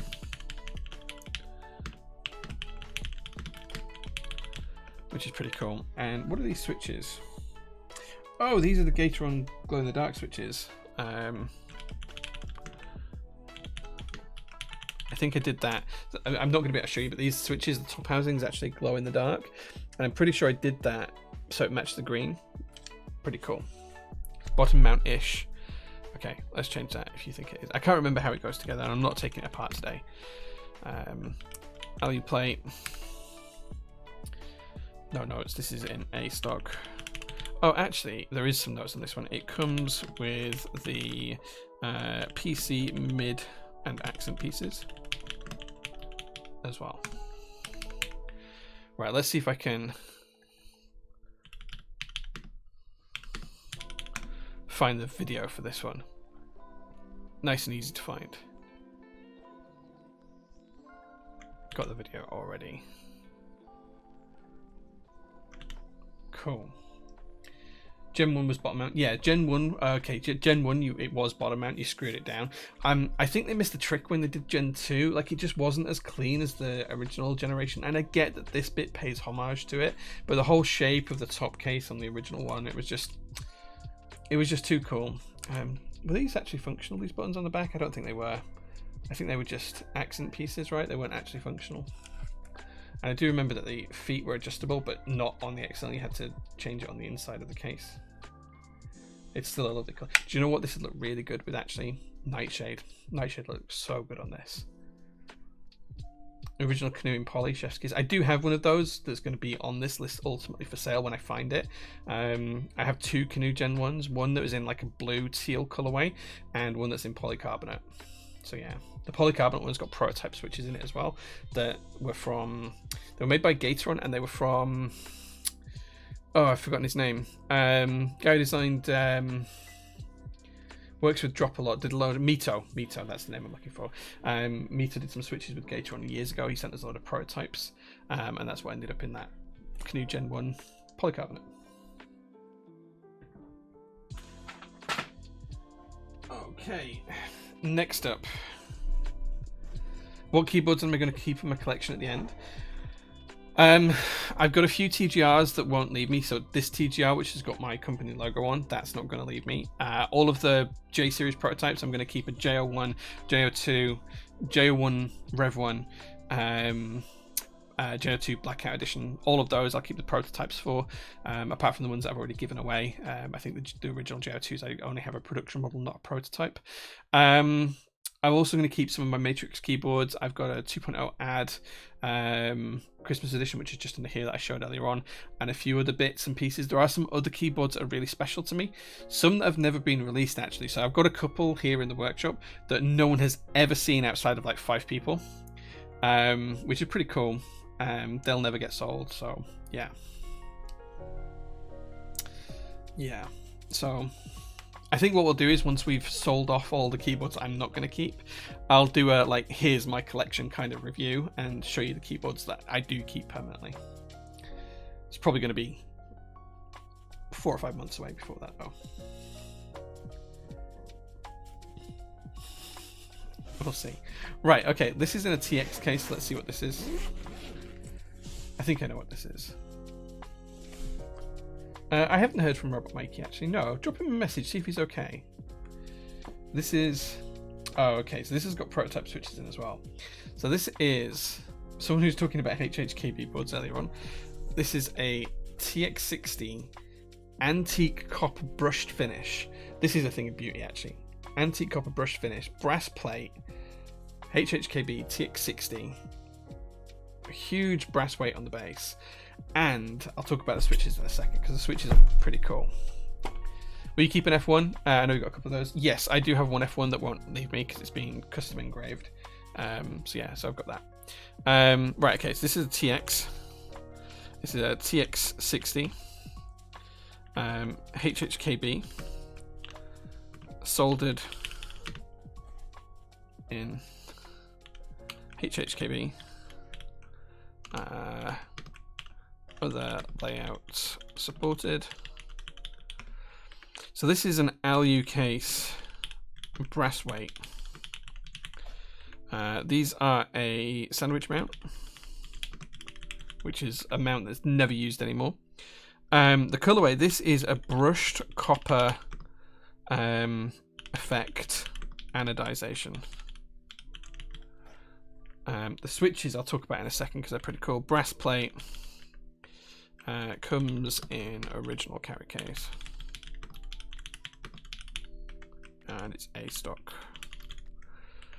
So, these switches are a prototype switch. They only released these. These are T1 switches. And these are the original prototypes that KBD fans had made up for the T1s. To try and go against the Holy Pandas when that was a thing. And these are the switches that they sent Top Clack and myself and Brian back in the day. Now the actual colorway they came out with wasn't this color, so these switches are like a one-off. I actually sent some of these to Theremin Go as well, so he's got some. So yeah, so this is also on the chopping block. So this is original T1 prototype switches. I actually wrote a blog post on topclack.com about these switches years ago, and it's long since gone. Let's see if I can find the build stream for this.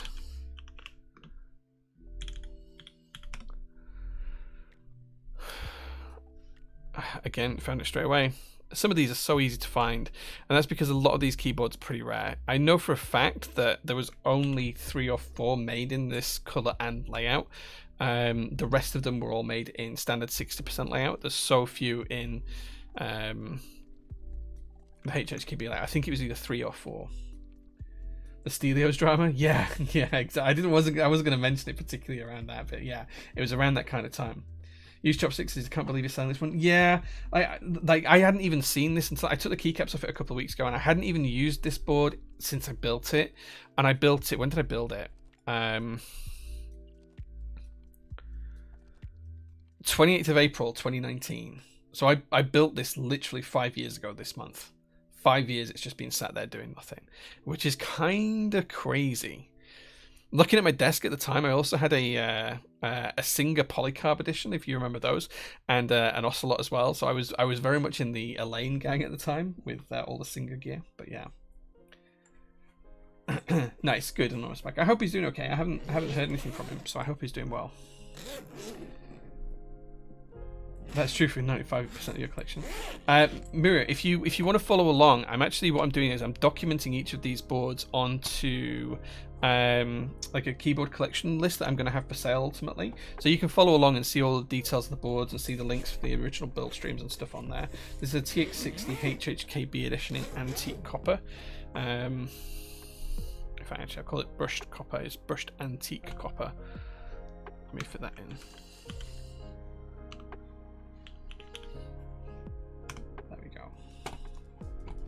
So yeah, it is a beautiful board, and it comes in a great carry case as well. Okay, unless I don't actually know what's in this one. This is just one I pulled from the pile. It's in a Canon Keys case, so I don't know what it is, but we'll see.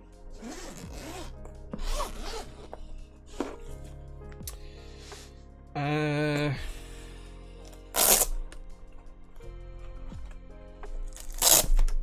actually know what this is. This looks just like a generic 65% at the minute. So look. Oh, Angel. Cable car designs. Let's add this in.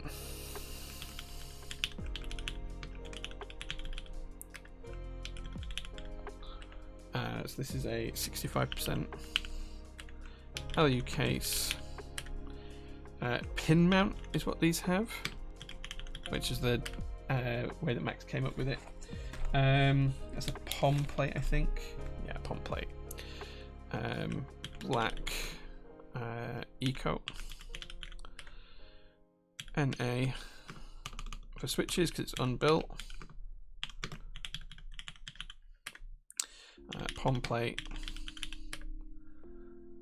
A stock. And there's no build stream because I've never built this. So there we go. I don't think it's PP. I'm pretty sure that it looks like POM. It feels like POM. No, that's definitely POM. That's definitely POM. So.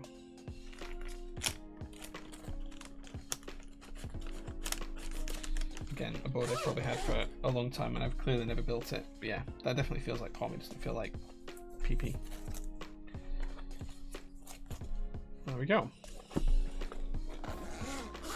POM and PP were both options. It actually looks like it's a plate I've cut myself. It doesn't look like it's a plate that came with it. That looks like a POM plate from our stock of POM, just based on the actual look of it and feel of the material. So I'm going to guess that I've cut that myself. So there we go.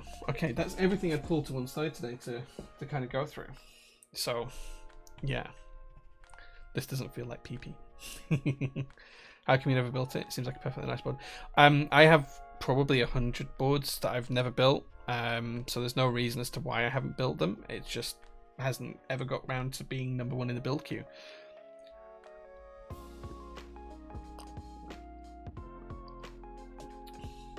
So I've got loads of boards I've never built. I've got 2 Hyper 7s over there that have never been built. There's at least 4 or 5 Matrix boards I can see that have never been built. Like there's a whole raft of stuff. Like if you could see, like there's hundreds of boxes just over there. Let me grab the camera. So all this stuff on the floor here. I'm not sure if I can actually show you. All those boxes there on the floor. All down there. That's kind of all the stuff I've still got to go through and document. And all of this cabinet is full as well. So, yeah, lots to go through. Okay, camera, are you going to focus on me again?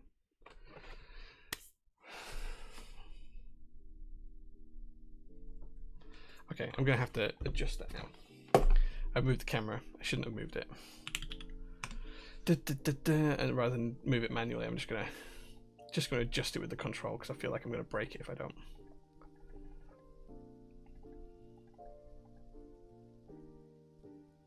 There we go. That'll do.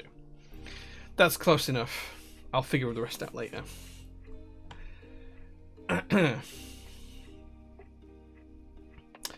Any ETA on when the newest group buy arrivals are being shipped? So the update into quality control. Yeah, so there's a couple of thousand orders that arrived on Friday, so we can't ship that like in a day. It's going to take us about 4 weeks to get through them, Rex said. If you actually click on the update tile, it will tell you the plan as we start to add them. Now, they literally only arrived on Friday, so don't expect a plan right now if you look, but over the next few days, we'll add a plan for each one and we'll give a rough guideline of when we expect to ship it out. So Cycle 7s will start shipping out tomorrow, but it'll take me at least a week to ship all of the orders for that because it was a massive group buy. So yeah, so it'll be updated on Notion as we've got a plan for it. Damn boy, clean your office. Dude, like, That's a bit rude, man. As I said earlier on in the stream, like my office is like that because I'm sorting out what I'm going to be selling. My office is untidy because I'm sorting everything out to sell. That's literally what I'm doing here. I'm documenting the stuff to go on the spreadsheet so I can sell it. The room's like this because it needs space to sort stuff out. Like, that's the pile of stuff to go through, and it's going to take probably about 50 or 60 hours of time to go through it. Just one of those things. So the green screen wobble then? Yeah, like, well, the camera is balanced on a keyboard. So it's actually balanced. It's actually sat on a Pearl 60. So just here I've got a Pearl 60. The camera's balanced on it. So yeah. Don't let this distract you from the fact that the sign behind Jay is in fact real. The sign is real. I turned it off and on again for you earlier on, guys. I can see why you need to get rid of some stuff. Like, I've got like, it must be 450 keyboards. Like downstairs, I have at least 50 vintage keyboards. I just sat there doing nothing. A lot of them have been used for design inspiration, and a lot of them are highly collectible, and I just do nothing with them. So yeah, absolutely stuff I need to sort out. You have to build the Dora 67 before selling it. I have plans for the Dora 67. One day that will happen, but that's quite possibly the worst group buy I've ever been part of. Not like we sold, that I've been part of as a customer. Pokemon Kid, good evening, sir. You like the sign on the wall behind me? Thank you, dude. Yeah, thank you. Don't let this distract from the sign. The phone is not friendly. It is real. It is real. My other half mentioned how much of a rubbish tip my office is. Like, I hate untidiness. Like, I hate having an untidy office, and it's been winding me up something chronic for the past 4 or 5 weeks. There is a new cabinet that I've ordered, custom made, that's going to sit behind me here, and then that'll allow me to move the stuff that you can't see that's behind my screen that's a mess behind, and put it all away nice and neatly. That'll then give me the space to tackle all of this stuff and get the meeting table back into use. It's just a long time. It's a long time. Some of them are Alps Super Hands, yeah, not all of them are. Some of them are MX, some of them are other things as well. There's a whole raft of stuff, so yeah. So yeah, need to start getting rid of some of my other boards before she realizes how much I've spent on them. It's new, don't tell her. It's a new thing, don't tell her. Like, my wife doesn't know how much I spend, but she never asks, so I think that's fair. She spends her own money on what she wants. I spend my money on what I want, so yeah. Yeah. Making me seriously consider getting one. Wait, what? Some software bugs, but thinking of some. Oh, is this for his breaking machine? Yeah, maybe. No, I said some Cycle 7s will ship tomorrow. I said we'll start shipping them tomorrow. It will take me a week to get through them. It's like there is so many orders for the Cycle 7.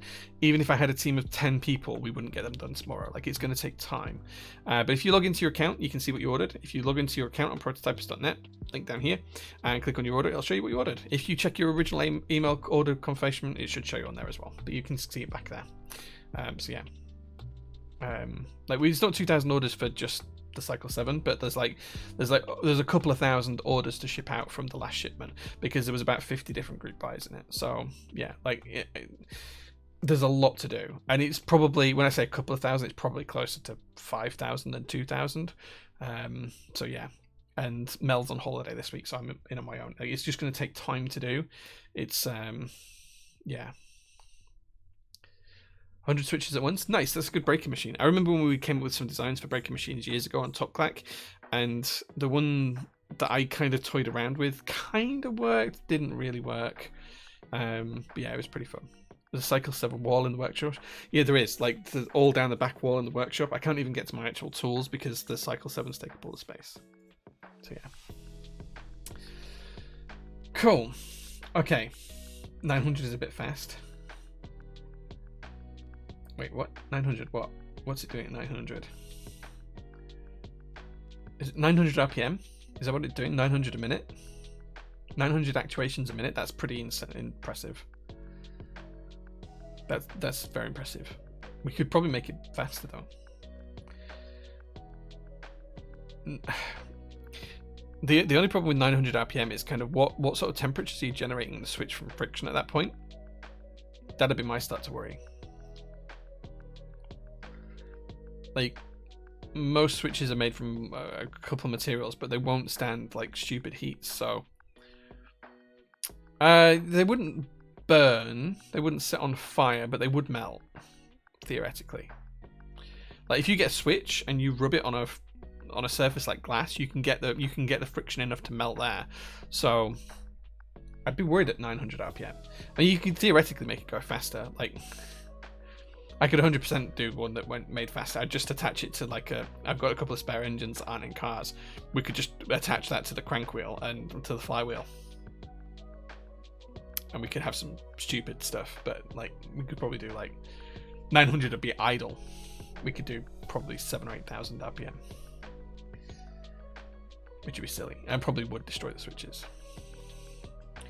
Yeah, as soon as you break a switch in, you're kind of like the idea behind why people like broken in switches because they've been used. So the when people used to harvest switches and when they still do harvest them, the most desirable switches are ones that have been typed on for hundreds and hundreds and hundreds of hours, because over time the plastic wears away and it becomes smoother and smoother and smoother.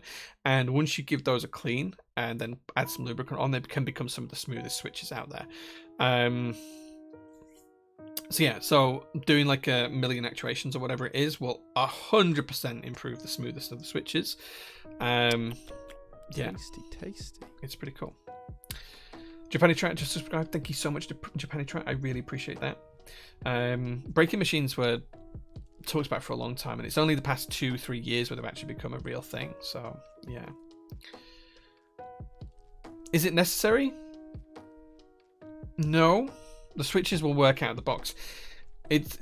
You're always chasing marginal gains with stuff like this, so it's more of a case of not necessarily whether it's going to give you an improvement, but whether necessarily it's going to give you an improvement that you're able to discern. So, you know, it's like buying higher end keycaps. Does it really change that much? Maybe on the sound front, maybe a slight bit on the feel front, but eventually you're getting to a point where you're paying more and more and more for diminishing returns. Like that's just how it goes, right? Like you can buy a £10,000 Dacia or you can buy a £150,000 Porsche, and they're both going to get you from A to B. One will do it significantly faster and in significantly more style, but perhaps in less comfort. So it really depends on what you want from a keyboard. It really depends on what you want. But yeah, factory loop switches are more than fine. I don't know if there's enough people out there to warrant having it to make a service, especially when so many people are already selling it as a service. Like, I think there's at least 10 people in the UK that have offered me to break in switches for us to sell on the store so far. And, like, it's just not worth it. Like, their fee makes so that the switches would never sell for us. So, yeah. Yeah, it's interesting, though. Right, okay, it is 10:15. We have been streaming for a couple of hours. It's probably time for me to finish up for the stream now. I've kind of got through all the content I wanted to do apart from the T9, but I'm a little bit out of time for that. Please do tune in next week because I'll be finishing the T9 and probably building the Farquhar from Matrix Labs. And we're also going to be giving away maybe 5 different GMK sets on stream next week. I just need to get home and have an early start for the morning. I want to make sure I'm cracking on with the Cycle 7s at like 7 a.m. in the morning. So, you know, I want to get home, get to bed, have a shower, go to sleep for like 12 o'clock, get up at 6, get to the workshop as soon as possible, make a coffee, and then crack on. That's my plan. So, yeah, I'm going to finish it in there. And I also do need to have a chat with Josh before I go home tonight as well. So I'm just going to make sure he's free in a minute. But yeah, thank you so much for watching, guys. I really appreciate it. Don't forget to get your ticket to the MKUK meetup. That's mkuk.co.uk. It's on June the 22nd. I'll be there. So a ton of other people. So please do come to that if you can. Thank you all for watching. I'll see you all again soon, guys. And if you've got any questions, hit me up on Discord. Don't forget, buy something from the store. Why not? Treat yourself. It's that time where everyone should treat themselves. See you later, guys. Bye-bye.